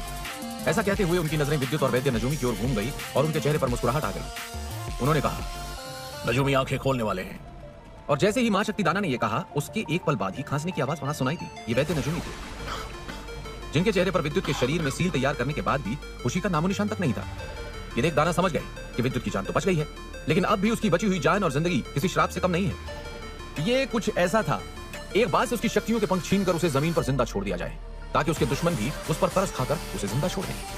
एक पल की खामोशी के बाद वैद्य नजूमी ने एक गहरी सांस ली और अचानक उनके शरीर से खतरनाक शक्तियों की लहरें चारों ओर फैलने लगी, जिसे देख महाशक्ति दाना ने मुस्कुराहट भरे अंदाज में कहा, नाजू मेरे अजीज दोस्त, लगता है इस लड़के ने तुम्हारा दिल जीत लिया है। इसके लिए तुम नागिनी कबीले के खिलाफ जाने को तैयार हो। क्या तुम जानते हो उस दल के 2 महाशक्ति रैंक के योद्धा यहाँ मौजूद हैं? दाना की बात सुनकर वहां खड़े सभी ताकतवर लोगों के चेहरे पर नाराजगी नजर आने लगी, जिसे देख मिस नाज बोली, मुझे वैसे भी नागिनियों की शक्ल पसंद नहीं है, इसलिए मैं इस बार इन्हें अच्छा मजा चखाने वाली हूँ। नाज का फैसला सुनकर बड़े बुजुर्ग सजैन, गिरजा, धर्मा और भीमा भी नाज की तरह अपने शरीर से शक्तियां निकालने लगे, लेकिन फिर भी नाज के मन में अंदर ही अंदर फिक्र थी, क्योंकि अब तक उसे एक पल के लिए भी महसूस नहीं हुआ था कि महाशक्ति दाना भी उन लोगों का साथ देने को तैयार होंगे। शायद ये बात सच भी थी, क्योंकि जैसे ही वैद्य नजूमी ने विद्युत के लिए झरने के तालाब की ओर जाने की बात कही, तो महाशक्ति दाना ने गंभीर नजरों से जमीन पर पड़े विद्युत की ओर देखा, जिसके शरीर के ऊपरी घाव भरने लगे थे, लेकिन उसके अंदरूनी जख्म बहुत गहरे थे। फिर उन्होंने वैद्य नजूमी की ओर देखते हुए कहा, नजूमी मेरे दोस्त, देखो मेरी बात को समझने की कोशिश करो। तुम्हारा कहना सही है और मैं भी इस लड़के की मदद करना चाहता हूँ, लेकिन तभी नजूमी ने दाना को बीच में टोकते हुए गंभीर आवाज में कहा, अब मुझे रोकने की तुम्हारी कोशिश बेकार है, क्योंकि विद्युत ने मेरी जान बचाई है और ये तुम जानते हो। मैं इसका एहसान चुकाए बिना मरना नहीं चाहता, चाहे उसके लिए मुझे पूरे नागिनी कबीले से मुकाबला ही क्यों न करना पड़े। ऐसा कहते हुए वैद्य नजूमी ने विद्युत को अपनी शक्तियों से हवा में ऊपर उठा दिया और उसे लेकर झरने के तालाब की ओर बढ़ना शुरू किया। ये देख नाज और बड़े सजैन भी उनके पीछे चलने लगे। ये देख दाना नाराजगी से बड़बड़ाए, ये बुढ़ाऊ हमेशा मेरे लिए मुश्किलें खड़ी करता रहता है। ऐसा कहते हुए उन्होंने अपने पैर को जमीन पर पटका, जिससे वहां दरारें नजर आने लगी। तभी अचानक वहां मलिका की आवाज सुनाई दी, जिसने वैद्य नजूमी, दादाजी ये लोग झरने की ओर क्यों जा रहे हैं? ऐसा कहते हुए मलिका की आंखों में खौफ और चेहरे पर घबराहट थी, क्योंकि उसके दादा ने पहले ही कहा था कि उस झरने के तालाब पर नागिनी कबीले का कब्जा था और वो किसी भी कीमत पर किसी को उस तालाब की ओर नहीं जाने देंगे। मलिका की बात सुनकर महाशक्ति दाना ने गंभीर आवाज में कहा, विद्युत की हालत बहुत ज्यादा गंभीर है और वैद्य नजूमी का कहना है कि गंगा जल मूल तत्वों की शक्तियां जो उस तालाब में मौजूद है, वही विद्युत की जान बचाने का एकमात्र रास्ता है। ऐसा कहते हुए महाशक्ति दाना ने गंभीर सांस ली और अपनी पोती मलिका की ओर देखते हुए आगे बोले, मलिका, मुझे लगता है अब तुम्हें इस जगह पर नहीं रुकना चाहिए, क्योंकि मैं जानता हूँ अगर नजूमी ने नागिनियों का विरोध किया तो वो 2 बुजुर्ग जिनकी शक्तियां वहां शक्ति रैंक पर हैं, वो नजूमी पर हमला कर देंगे। इसलिए मुझे उस बुढ़ाऊ को बचाने के लिए जाना होगा, वरना मेरी लाडली पोती का दिल टूट जाएगा। ऐसा कहते हुए महाशक्ति दाना ने जख्मी हालत में हवा में तैरते हुए विद्युत को देखा, जो शक्तियों की मदद से नजूमी के साथ हवा में उड़ रहा था। वहीं दादाजी की बात सुनकर मलिका का खूबसूरत चेहरा लाल हो गया और उसने हामी में सिर हिला दिया। वो भी जानती थी कि अगर वो मुकाबले के लिए जाने को कहेगी तो उसके दादाजी कभी राजी नहीं होंगे और शायद वहां उसकी मौजूदगी महाशक्ति दाना के लिए मुश्किलें और बढ़ा देंगी, जिसका फायदा नागिनी कबीला उठा सकता था। वहीं महाशक्ति दाना की बात सुनते ही एक योद्धा आगे आया और वो मलिका को लेकर उस जगह से जाने लगा। वहां मौजूद सभी जानते थे कि इस मुकाबले का अंजाम बहुत खतरनाक होने वाला था, इसलिए वो सभी पीछे हटने लगे और मलिका को लेकर वहां से जाने लगे। क्या वैद्य नजूमी की मदद से ठीक हो पाएगा? तय कर लिया था कि विद्युत की जान बचाने के लिए उन्हें चाहे जो करना पड़ेगा वो करेंगे। यही वजह थी कि वो उस तालाब की ओर जा रहे थे जहां नागिनी कबीले का दबदबा कायम था। वहीं दूसरी ओर नजूमी और मिसनाज को झरने के करीब जाते देख उस झरने से दूर पहाड़ी पर मौजूद काले नकाब ओढ़े पिशाच साम्राज्य के रहस्यमय बुजुर्ग ने गंभीर आवाज में कहा, बहुत अच्छी बात है, जल्दी ही ये लोग आपस में मुकाबला करेंगे और उस दौरान हम लोग उस खास तरल और तालाब में मौजूद गंगा जल मूल तत्व शक्ति बीज को हासिल करेंगे। ये सुनते ही एक नगापोश ने गंभीर आवाज में कहा, लेकिन बुजुर्ग, नागिनी कबीले के पास अब भी 3 महाशक्ति योद्धा हैं और उनकी मौजूदा शक्ति मेरी जितनी ही है। आपको नहीं लगता कि अभी ऐसा करना खतरनाक होगा? ये सुनकर उस रहस्यमय बुजुर्ग ने मुस्कुराहट के साथ कहा, उनकी फिक्र करने की तुम्हें कोई जरूरत नहीं है, क्योंकि शायद बहुत जल्द ये नागिनी कबीले के बुजुर्ग मुसीबत में पड़ने वाले हैं। वैसे भी ये स्टोन सिटी का दाना उस लड़के की जान बचाने के लिए उस झरने की शक्ति का इस्तेमाल करने वाला है और नागिनी कबीला उन्हें ऐसा कभी करने नहीं देगा, क्योंकि उस लड़के ने उनके जवान लीडर अदम को जख्मी कर दिया है। इस दौरान तुम जाकर उस तालाब की गहराई से उस गंगा जल मूल तत्व शक्ति को हासिल कर लेना, बाकी सब मुझ पर छोड़ दो। ऐसा कहते हुए उस रहस्यमय बुजुर्ग की आंखें छोटी और काली हो गई और वो उस झरने की ओर देखने लगा जिसमें शक्तियों की तादाद बढ़ती जा रही थी। इधर जब नजूमी और उसके साथ 2 शक्ति रैंक के योद्धाओं को उस झरने के तालाब की ओर बढ़ते देखा गया तो अचानक मंदावर और होशी के चेहरे पर नाराजगी नजर आने लगी। वो उनके सामने आकर उन पर हमला करने ही वाले थे कि तभी वहां एक खौफनाक हंसी सुनाई दी और सभी का ध्यान उस ओर गया। यह हंसी महाशक्ति दाना की थी, जो बड़े ही आराम से अपने शक्ति के पंखों का इस्तेमाल करते हुए वहां आ पहुंचे थे।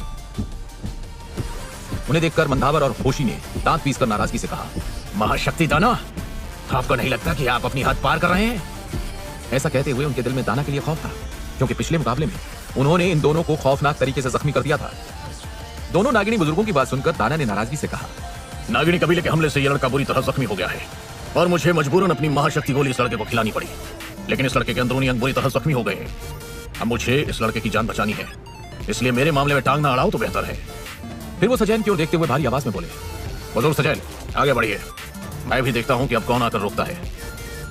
ऐसा कहते हुए उन्होंने अपनी शक्तियों को बाहर निकालना शुरू किया और उनके शरीर से निकलती शक्तियों को देखकर वहां मौजूद सभी कम रैंक के नागिनी पीछे हटने लगे। वो सभी जानते थे कि अगर महाशक्ति दाना ने नाराजगी से उन पर हमला किया तो वो एक झटके में मारे जाएंगे। दाना की बात सुनकर दोनों बुजुर्गों के चेहरों पर परेशानी नजर आने लगी और उनके चेहरे पर खौफ उभर आया, जिसके कारण वो अपने दांत पीसते हुए अपने कदम पीछे हटाने लगे, क्योंकि वो भी जानते थे कि अपनी जख्मी हालत में वो एक पल भी मुकाबले में टिक नहीं पाएंगे। लेकिन इससे पहले कि सजैन अपने सामने उस रंग बिरंगे तालाब की ओर एक कदम भी बढ़ाते, उन्हें अपनी ओर एक ताकतवर हमला बढ़ता महसूस हुआ, जिसके चलते उनकी आंखों में खौफ नजर आने लगा। लेकिन तभी उन्हें अपने आगे एक सफेद परछाई नजर आई, जिसने उस हमले को नाकाम कर दिया। ये कोई और नहीं, नाज थी। लेकिन इसी के साथ एक और आवाज बुजुर्ग सजैन के कानों में सुनाई दी, हमला करो इन पर। ये सुनते ही सजैन ने महसूस किया कि 2 और ताकतवर हमले उनकी ओर बढ़ने लगे थे। सजैन ने बिना एक पल गवाए विद्युत को धर्मा, गिरजा और भीमा के हवाले कर दिया और उन्हें विद्युत को तालाब के अंदर ले जाने को कहा। वो खुद नाज के साथ उन हमलों का सामना करने लगे। वहीं दूसरी ओर जब धर्मा और भीमा ने विद्युत को बेहोशी भरी हालत में अपनी तरफ आते देखा तो उनके मन में ख्याल तो आया कि वो उसे वहीं खत्म कर दें, लेकिन वहां मौजूद वैद्य नजूमी की शक्तियों को महसूस कर उनके रोंगटे खड़े हो गए। नजूमी का ख्याल आते ही वो हड़बड़ाकर आगे बढ़ने लगे। वो सभी जानते थे कि अगर उन्होंने जल्दी ही विद्युत को उस तालाब के अंदर नहीं पहुंचाया तो शायद वो इस मौके को खो देंगे। तभी एक ताकतवर शक्ति ने उन पर हमला करते हुए कहा, लड़के, आगे बढ़ने की सोचना भी मत। अगर तुमने उस तालाब की ओर कदम बढ़ाया भी तो तुम्हें अपनी जान से हाथ धोना पड़ेगा।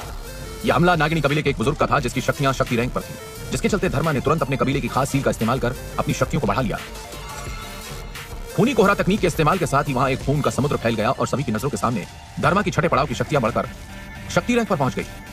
इसे देखकर नागिनी कबीले के बुजुर्ग ने नाराजगी से कहा, उस लड़के को मेरे हवाले कर दो, वरना तू और तेरा दल ऐसी मुसीबत में पड़ जाएगा कि तू सोच भी नहीं सकता। ऐसा कहते हुए उसने अपने हमले की ताकत को बढ़ाना शुरू कर दिया और उसके चेहरे पर भयानक मुस्कुराहट नजर आने लगी। लेकिन जैसे ही उस नागिनी बुजुर्ग ने धर्मा से उसके दल के बारे में कहा, धर्मा के चेहरे के भाव कठोर हो गए और उसने नाराजगी से कहा, मेरे दल के नाम से अच्छे अच्छों के पसीने छूट जाते हैं और मैं किसी अरे गरे की बात पर ध्यान नहीं देता, क्योंकि मेरे दल का नाम है खूनी कबीला, जिसने मुझे हमेशा खून बहाना ही सिखाया है। ऐसा कहते हुए वो अपने शरीर से शक्तियों को निकालकर अपने चारों ओर शक्तियों का कवच बनाने लगा। उस कवच ने नागिनी कबीले के बुजुर्ग के हमले को नाकाम कर दिया। लेकिन उस बुजुर्ग के शक्ति रैंक के कारण धर्मा को अपनी शक्तियां बढ़ाने के बाद भी उस हमले को रोकने में मुश्किल हो रही थी, जिसके चलते उसने नाराजगी से भीमा और गिरजा से कहा, अरे तुम दोनों मेरा मुंह क्या देख रहे हो? मैं इस हमले को ज्यादा देर तक नहीं रोक सकता, इसलिए जल्दी करो और विद्युत को उस तालाब में छोड़कर मेरी मदद करो, वरना हम बुरी तरह मुश्किल में पड़ जाएंगे। वहीं दूसरी ओर गिरजा तो जलन भरी नजरों से धर्मा की खास तकनीक से बड़ी हुई शक्तियों में ही खोया हुआ था और मन ही मन बोला, इसकी खास शक्ति बढ़ाने की तकनीक तो सच में लाजवाब है। जब से इसने मूल रैंक की गोली का इस्तेमाल किया है, इसकी शक्तियां काफी तेज रफ्तार से बढ़ने लगी। ऊपर से यह खास तकनीक। लेकिन इससे आगे वो कुछ सोच पाता कि तभी धर्मा ने नाराजगी से उस हमले को रोकते हुए चिल्लाकर कहा, जल्दी करो। उसकी झुंझलाहट भरी आवाज ने गिरजा और भीमा दोनों का ध्यान उसकी ओर खींच लिया था और दोनों नाराजगी से एक नजर उसकी ओर डालते हुए तालाब की ओर बढ़ने लगे। लेकिन तभी उन्हें बहुत ही अजीब महसूस हुआ, क्योंकि उन्हें उस तालाब से खतरनाक हमला अपनी ओर आता हुआ महसूस हुआ, जिसे महसूस कर दोनों ने विद्युत को उस तालाब की ओर फेंक दिया और कुछ कदम पीछे हट गए। उन दोनों की इस हरकत को देखते ही नाज ने नाराजगी से कुछ कहना ही चाहा कि तभी सामने खड़े नागिनी बुजुर्ग ने उसे मौका ही नहीं दिया और उसकी नजर हटते ही उस पर हमला कर दिया, जिसके पलटवार में नाज ने उस पर एक जोरदार हमला कर दिया और उसके हमले से बचते हुए भीमा की ओर देखकर कहा, तुम्हारा दिमाग तो ठीक है? तभी वहां एक भयानक हंसी सुनाई और सभी मुकाबले रुक गए। सभी ने उस आवाज की ओर ध्यान देना शुरू कर दिया। तुम लोग नहीं जानते तुमने कितनी बड़ी गलती कर दी है, क्योंकि इस तालाब में भले ही खास शक्तियां हैं, लेकिन अगर किसी की शक्तियां मूल रैंक से कम हुई तो वो इस तालाब में एक पल भी जिंदा नहीं रह पाएगा। भले ही इस लड़के के पास खास तकनीक है, लेकिन इस हालत में इस लड़के का जिंदा बचना नामुमकिन है। ऐसा कहते हुए उस बुजुर्ग के चेहरे पर खौफनाक हंसी नजर आने लगी। वहीं उस बुजुर्ग की बात सुनकर बुजुर्ग दाना के चेहरे पर परेशानी नजर आने लगी और वो अपनी आंखों से विद्युत को उस तालाब में गिरते देख रहे थे, जो अगले ही पल में उस शक्तियों से भरे तालाब में गिरने वाला था कि तभी उसके चारों ओर गहरे भूरे रंग की रोशनी नजर आने लगी, जिसे देखकर मां शक्ति दाना ने गुरूर के साथ कहा, अच्छी कोशिश थी, लेकिन तुम नाकाम रहे। ऐसा कहते हुए उसने उस नागिनी बुजुर्ग पर जोरदार हमला कर दिया, क्योंकि जैसे ही रंग बिरंगे तालाब में मौजूद जंगली शक्तियों ने तालाब में गिरते विद्युत पर हमला किया, विद्युत के अंदर मौजूद धरामूल शक्ति ने उसके चारों ओर एक मोटा शक्ति कवच बना दिया, जिससे टकराते ही वो हमला नाकाम हो गया और सभी की नजरों के सामने विद्युत उस शक्तियों के तालाब में गिर गया। वहीं तालाब में जाते ही विद्युत का शरीर ठंडा पड़ने लगा और उसके शरीर में उस तालाब की शुद्ध जंगली शक्तियां प्रवेश करने लगी, जिसे महसूस कर अचानक उसकी आंखें खुल गई। उस वक्त विद्युत महसूस कर पा रहा था कि उसके पैर हिल नहीं रहे थे और वो लगातार उस तालाब की गहराई में जा रहा था। गहराई में जाते हुए उसकी नजर अदम पर पड़ी, जो उसके हमले से जख्मी होकर उस तालाब में पहले से मौजूद था। लेकिन हैरानी की बात यह थी कि अदम के चेहरे पर मुस्कुराहट थी और वो उसी मुस्कुराहट के साथ विद्युत को तालाब की गहराई में जाते देख रहा था। विद्युत लगातार अपने आप को ऊपर लाने की कोशिश कर रहा था, क्योंकि वो महसूस कर रहा था कि जैसे जैसे वो तालाब की गहराई में जा रहा था, उसका शरीर धरामूल तत्व शक्ति के बावजूद भी जमने लगा था। लेकिन तभी उसे बुजुर्ग सजैन की बात याद आई और उसने अपनी स्टोरेज रिंग से उनकी दी हुई गोली निकाली, जिसके बाहर आते ही उसे एक अजीब सी गर्माहट महसूस हुई और उसने तुरंत ही वो गोली खा ली। दरअसल वैद्य नजूमी की महाशक्ति गोली खाने के बाद विद्युत का दिमाग होश में आ गया था और यही वजह थी कि उसने नजूमी और बाकी लोगों की सारी बातें सुन ली थी। तभी विद्युत ने मन ही मन में कहा, एक बार मैं इन शक्तियों को सोचकर ठीक हो जाऊं, फिर मैं इस नागिनी लीडर अदम की कब्र इसी तालाब में खोद दूंगा। ऐसा सोचते हुए विद्युत ने खुद को तालाब की गहराई में जाने दिया और वो महसूस कर पा रहा था कि तालाब में मौजूद शक्तियां बढ़ती ही जा रही थी। वहीं दूसरी ओर सभी लोगों को मुकाबलों में उलझा देखकर पिशाच साम्राज्य के 8 लोग तेज रफ्तार में उस प्लेटफॉर्म की ओर जाने लगे जहां वो तरल मौजूद था। उन लोगों में से उस नकाबपोश रहस्यमय बुजुर्ग ने अपने चेहरे पर शैतानी मुस्कुराहट के साथ कहा, इसे कहते हैं ना हींग लगी ना फिटकरी और रंग भी चोखा। ऐसा कहते हुए वो मुस्कुराते हुए आगे बढ़ ही रहा था कि तभी अचानक उसके सामने हंसने की आवाज आई, जिसे महसूस कर उस नकाबपोश के चेहरे पर नाराजगी नजर आने लगी, क्योंकि वो कोई और नहीं, नागिनी कबीले का पहला बुजुर्ग था, जिसने अपनी बेरहम आवाज के साथ कहा, मुझे ऐसा नहीं लगता। और ऐसा कहते हुए उसने अपने शरीर से भयानक शक्तियां निकालकर सैकड़ों सांप तैयार कर दिए। उन शक्तियों से बने सांपों ने तेज रफ्तार से उन 8 परछाइयों पर हमला कर दिया। वहीं अपनी ओर उन सांपों को आते देख उस रहस्यमय इंसान ने अपने शरीर से लाल शक्तियों को बाहर निकालकर अपने आगे एक लाल शक्तियों की दीवार बना दी और कहा, एक दूसरे पड़ाव का महाशक्ति योद्धा, तेरी इतनी हैसियत नहीं कि पिशाच साम्राज्य के वेताल दल के बुजुर्ग को रोक सके। ऐसा कहते हुए उसने अपने साथ आए 7 लोगों को शक्तियों से भरे तालाब में जाने को कहा। जो भी बीच में आए उसे खत्म कर दो, याद रहे मुझे गलती से भी निराश मत करना। ऐसा कहते हुए उन्होंने तुरंत एक खून जैसे रंग की गोली खाई और उस तालाब के अंदर जाने लगे। वहीं दूसरी ओर तालाब की गहराई में जाते हुए विद्युत को अचानक शक्तियों का बवंडर नजर आने लगा, जो ठीक वैसा ही था जैसा विद्युत को पहले धरामूल तत्व शक्ति के बवंडर में मिला था। लेकिन इस बवंडर का आकार धरामूल शक्ति बवंडर से कई गुना बड़ा था और तभी उसने एक भयानक शक्ति को महसूस किया, जिसे महसूस कर विद्युत के रोंगटे खड़े हो गए। आखिर कौन है वो भयानक शक्ति? आखिर क्या राज छुपा है उस तालाब में? विद्युत को एक भयानक शक्ति का आभास हुआ, जिसे महसूस कर उसके रोंगटे खड़े हो गए। उस शक्ति ने विद्युत को लीडर अदम की शैतानी मुस्कुराहट याद दिला दी और उसने अपनी आंखों में खौफ के साथ कहा, ये तो गंगा जल मूल तत्व शक्तियों की आत्मा है, यानी ये शक्ति एक शरीर में बदल रही है। तभी वो कमजर्फ अदम मुझे गहराई में जाते हुए देखकर खुश हो रहा था। अचानक विद्युत की नजर उस अजीबोगरीब शरीर पर पड़ी जो देखने में किसी ड्रैगन की तरह था। लेकिन हैरानी की बात यह थी कि उसकी आंखें बंद थी, जिसके चलते विद्युत ने मन ही मन कहा, लगता है अभी ये पूरी तरह से तैयार नहीं हुआ।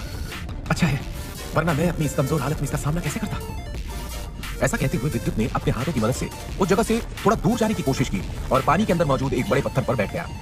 विद्युत ने मन ही मन कहा, मुझे यहीं रुककर अपनी खोई हुई शक्तियों को शरीर में बढ़ाना चाहिए। ऐसा कहते हुए उसने बैठकर ट्रेनिंग शुरू कर दी और अपनी आत्मिक शक्ति को पुनः जागृत करना आरंभ कर दिया। विद्युत की मौजूदा शक्तियां मूल रैंक से एक कदम की दूरी पर थी और अब उस तालाब में मौजूद शक्तियों को महसूस कर उसे यकीन हो गया था कि वो आसानी से मूल रैंक को हासिल कर लेगा। ऐसा सोचते हुए विद्युत ने अपने शरीर पर से सोल म्यूटेशन तकनीक को हटाया, जिससे अचानक उसके सामने नागेश नजर आने लगा। कुछ देर पहले नागेश मन ही मन गुस्से से लाल था, क्योंकि विद्युत के साथ म्यूटेट होने के कारण उसे लगने लगा था कि आज उसकी जिंदगी का आखिरी दिन होने वाला है। लेकिन जब विद्युत तालाब के अंदर पहुंचा तो नागेश को अपने आसपास मौजूद शक्तियों का एहसास हुआ और उसका गुस्सा ठंडा पड़ गया। इतना ही नहीं, उसके चेहरे पर मुस्कान खिल गई। जब नागेश की नजर अपने सामने थोड़ी दूरी पर घूमते नीली शक्तियों के बवंडर पर पड़ी तो उसकी आंखें हैरानी से बड़ी हो गई। फिर उसने विद्युत को ट्रेनिंग करते देखा तो मन ही मन कहा, मुझे इस बवंडर से क्या फर्क पड़ता है, वैसे भी ऊपर जाने से अच्छा यहीं नीचे रहकर शक्ति बढ़ाने में ही मजा है।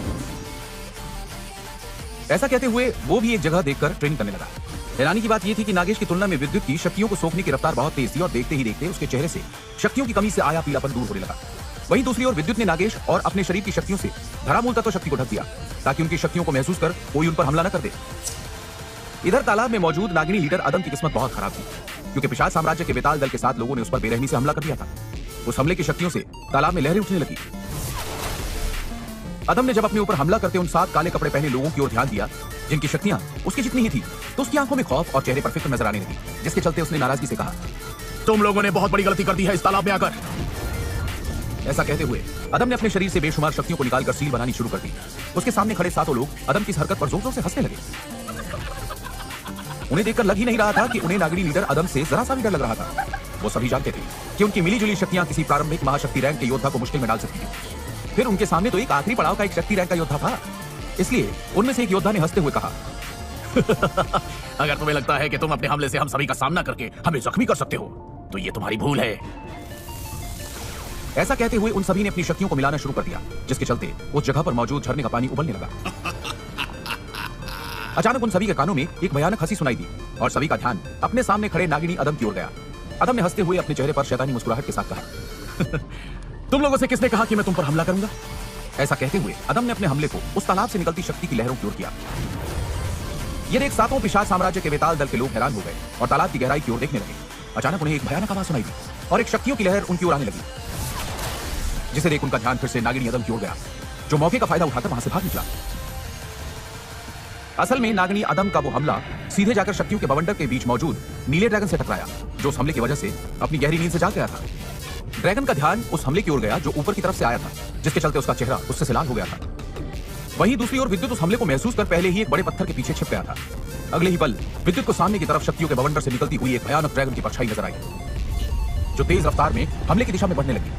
इस दौरान विद्युत ने जब उस ड्रैगन के शरीर पर गौर किया तो उसे महसूस हुआ कि वो ड्रैगन असल में आकार में धरामूल शक्ति 20 से 2 गुना बड़ा था और 100 फुट लंबा था। उसके शरीर पर चारों ओर नीले रंग के क्रिस्टल लगे हुए थे, जिसने उसे उस ताकतवर हमले से बचा लिया था। उस ड्रैगन के जाते ही विद्युत ने मन ही मन कहा, यह हमला आखिर किसने किया होगा। ऐसा सोचते हुए उसके माथे पर परेशानी की लकीरें नजर आने लगी। तभी विद्युत को नागिनी कबीले के लीडर अदम का ध्यान आया और उसके चेहरे पर नाराजगी नजर आने लगी, क्योंकि विद्युत जानता था कि नागिनी कबीले का अदम भी इस तालाब में मौजूद है। जरूर ये खिलौनी हरकत उसी अदम ने की होगी। ऐसा कहते हुए विद्युत मन ही मन उसे कोसने लगा। अचानक उसकी नजर गंगाजल मूल तत्व शक्तियों के बवंडर पर पड़ी, जिसे देख उसके चेहरे पर मुस्कुराहट नजर आने लगी। लेकिन विद्युत ने तुरंत उस शक्तियों के बवंडर के करीब जाना शुरू नहीं किया, बल्कि वो कुछ देर आराम से वहीं इंतजार करने लगा। असल में उसे डर था कि अगर वो गंगाजल मूल तत्व शक्तियों के बवंडर के पास गया तो कम शक्तियों की वजह से कहीं वो खुद ही घायल न हो जाए। यही कारण था कि उसने कुछ देर इंतजार करने का फैसला किया। विद्युत ने तालाब के पानी की गहराई में शांति से अपनी ट्रेनिंग जारी रखते हुए मन ही मन कहा, बस कुछ ही देर में मेरे अंदरूनी जख्म इस तालाब की खास ठंडी शक्तियों से ठीक हो जाएंगे। एक बार मेरे जख्म ठीक हो जाएंगे, फिर मैं इस गंगाजल मूल तत्व शक्ति को हासिल करने की कोशिश करूंगा। अचानक विद्युत को पानी में होते हुए शक्तियों के टकराव का एहसास हुआ। उस तरफ थोड़ा ध्यान देने पर उसे पिशाच साम्राज्य के बेताल दल के लोगों की शक्तियां महसूस होने लगी। वो मन ही मन बोला, उस ड्रैगन पर यह हमला जरूर अदम ने उन बेताल दल के लोगों को रोकने के लिए किया होगा। ये ख्याल आते ही विद्युत के चेहरे पर मुस्कुराहट नजर आने लगी, क्योंकि उसे दुनिया में सबसे ज्यादा नफरत तो सिर्फ पिशाच साम्राज्य के बेताल दल और उनसे जुड़े लोगों से थी। इसलिए उसने नाराजगी से कहा, शुक्रिया लीडर अदम। ये समझ में आते ही विद्युत के चेहरे पर मुस्कुराहट आ गई और अदम के साथ वो अपनी किस्मत का शुक्रिया अदा करते हुए ट्रेनिंग करने लगा। वहीं दूसरी ओर गंगाजल मूल तत्व शक्ति बीस्ट नीला ड्रैगन बेरहमी से पिशाच साम्राज्य के उन 7 बेताल दल के लोगों पर हमला करने लगा। पानी के अंदर होने के कारण वो लोग चिल्ला भी नहीं पा रहे थे। हालांकि वो लगातार अपने आप को बचाने के लिए उस नीले ड्रैगन पर हमला कर रहे थे, लेकिन उस ड्रैगन की रफ्तार इतनी ज्यादा थी कि वो आसानी से उन हमलों से बच पा रहा था, जिसके चलते वो बचते बचाते उस तालाब से बाहर की तरफ आकर जाने लगे। वहीं दूसरी ओर तालाब के अंदर आई इस ड्रैगन की मुसीबत से तालाब के बाहर मौजूद लोग अनजान थे। उन लोगों के बीच अब भी लगातार मुकाबले चल रहे थे। तभी कुछ लोगों का ध्यान हड़बड़ाकर बाहर आते नागिनी लीडर अदम की ओर गया। अदम बुरी तरह से हांफते हुए बाहर आ रहा था, जिसने बहुत से लोगों का ध्यान अपनी ओर आकर्षित कर लिया। अदम के बाहर आने के कुछ देर बाद ही 2 और पिशाच साम्राज्य के लोग तेज रफ्तार में तालाब से बाहर आए। उनकी हालत तो नागिनी कबीले के लीडर अदम से भी ज्यादा खराब थी। उन्हें देखकर रहस्यमयी नकाब वाले पिशाच साम्राज्य के बेताल दल का बुजुर्ग नाराजगी से चिल्लाया, लेकिन दोनों काले कपड़े वाले योद्धाओं ने उस बुजुर्ग की नाराजगी भरी आवाज को नजरअंदाज कर दिया और वो उस तालाब से दूर जाने लगे। अगले ही पल एक और काले कपड़े वाला योद्धा उस तालाब से बाहर आने की कोशिश करता नजर आया। तभी एक 10 फीट मोटी शक्ति की लहर उस योद्धा से टकराई, जिसकी वजह से उसका शरीर पल भर में बर्फ की तरह जम गया और उड़ते हुए दूर जाकर एक चट्टान से टकराकर टुकड़ों में बिखर गया। इस नजारे ने सभी की नजरों को खौफ से भर दिया और तभी वैद्य नजूमी ने उस तालाब की ओर देखते हुए मन ही मन कहा, आखिर इस तालाब में ऐसा है क्या? ये बोल उन्होंने सजैन क्यों देखा, जिनके माथे पर परेशानी की लकीरें थी। क्योंकि अगर उस तालाब में कोई ऐसी शक्ति है जो एक ताकतवर शक्ति रैंक के योद्धा का ये हाल कर सकती है, तो विद्युत का क्या होगा? जैसे ही सभी की नजर घबराहट से बाहर आते नागिनी दल के लीडर और बेताल दल के सदस्यों पर पड़ी, आसपास चल रहे मुकाबले अचानक रुक गए। सभी हैरान नजरों से तालाब के रंग बिरंगे पानी को देखने लगे, जो कि किसी गर्म शक्ति के कारण उबल रहा था। लेकिन सभी हैरान थे कि आखिर ये कौन सी शक्ति है जिसने सबकी आंखों के सामने एक शक्ति रैंक के योद्धा को बर्फ के पुतले में बदल दिया। तभी सजैन थोड़ी दूरी पर खड़े महाशक्ति दाना के पास जाकर गंभीर आवाज में बोले, महाशक्ति दाना, क्या आप कुछ महसूस कर पा रहे हैं कि आखिर ये किसकी शक्तियां हैं? और तालाब के अंदर ऐसी कौन सी चीज है जिसने एक महाशक्ति रैंक के योद्धा को बचने तक का मौका नहीं दिया? ऐसा कहते हुए उनकी नजर तालाब की गहराई में झांकने की कोशिश कर रही थी, लेकिन तालाब में मौजूद गंगाजल मूल तत्व शक्तियों की तादाद इतनी ज्यादा थी कि वो 1 फुट से ज्यादा अंदर देख ही नहीं पा रहे थे। सभी की नजरों के सामने तालाब से केवल 4 लोग ही बाहर निकल कर आ पाए थे, जिनमें से एक तो बर्फ की तरह जम चुका था। बाकियों की हालत इतनी खराब थी कि वो खौफ भरी नजरों से बस उस तालाब से दूर जाने की कोशिश कर रहे थे। वहीं दूसरी ओर नागिनी दल के लोग हड़बड़ाते हुए पीछे हटने लगे। ऐसा लग रहा था कि जैसे उन्हें महसूस हो गया था कि तालाब के अंदर से कोई भयानक शक्ति बाहर आने को है। यही वजह थी कि एक पल पहले जो नागिनी कबीला उस तालाब के लिए सभी ताकतवर लोगों से मुकाबला करने को तैयार था, वही अब पीछे हटने लगा था। हालांकि इस मौके का फायदा उठाकर बहुत से ताकतवर लोगों ने उस तालाब में जाने का फैसला कर लिया। शक्तियां बढ़ाने का लालच कुछ ऐसा था जिसने उन्हें पागल बना दिया था। सभी जानते थे कि नागिनी कबीला उस तालाब को कितना खास मानता है और उस तालाब के लिए उसने अपने 9 ताकतवर बुजुर्गों तक को भेज दिया था। लेकिन अब हालत यह थी कि वो बुजुर्ग भी उस तालाब से दूर जा रहे थे। इस बात को नजरअंदाज करने के साथ ही कुछ लोग तेज रफ्तार में आगे बढ़ते हुए उस तालाब में कूदने लगे। लेकिन एक पल में ही मूल रैंक और शक्ति रैंक के योद्धाओं के तालाब में से चीखने और चिल्लाने की आवाजें सुनाई देने लगी। यह नजारा देख तालाब के बाहर लोग खौफ से कांपने लगे। क्यों आ रही है योद्धाओं के चीखने की आवाजें? क्या तालाब में मौजूद वो ड्रैगन सबका बुरा हाल कर रहा है?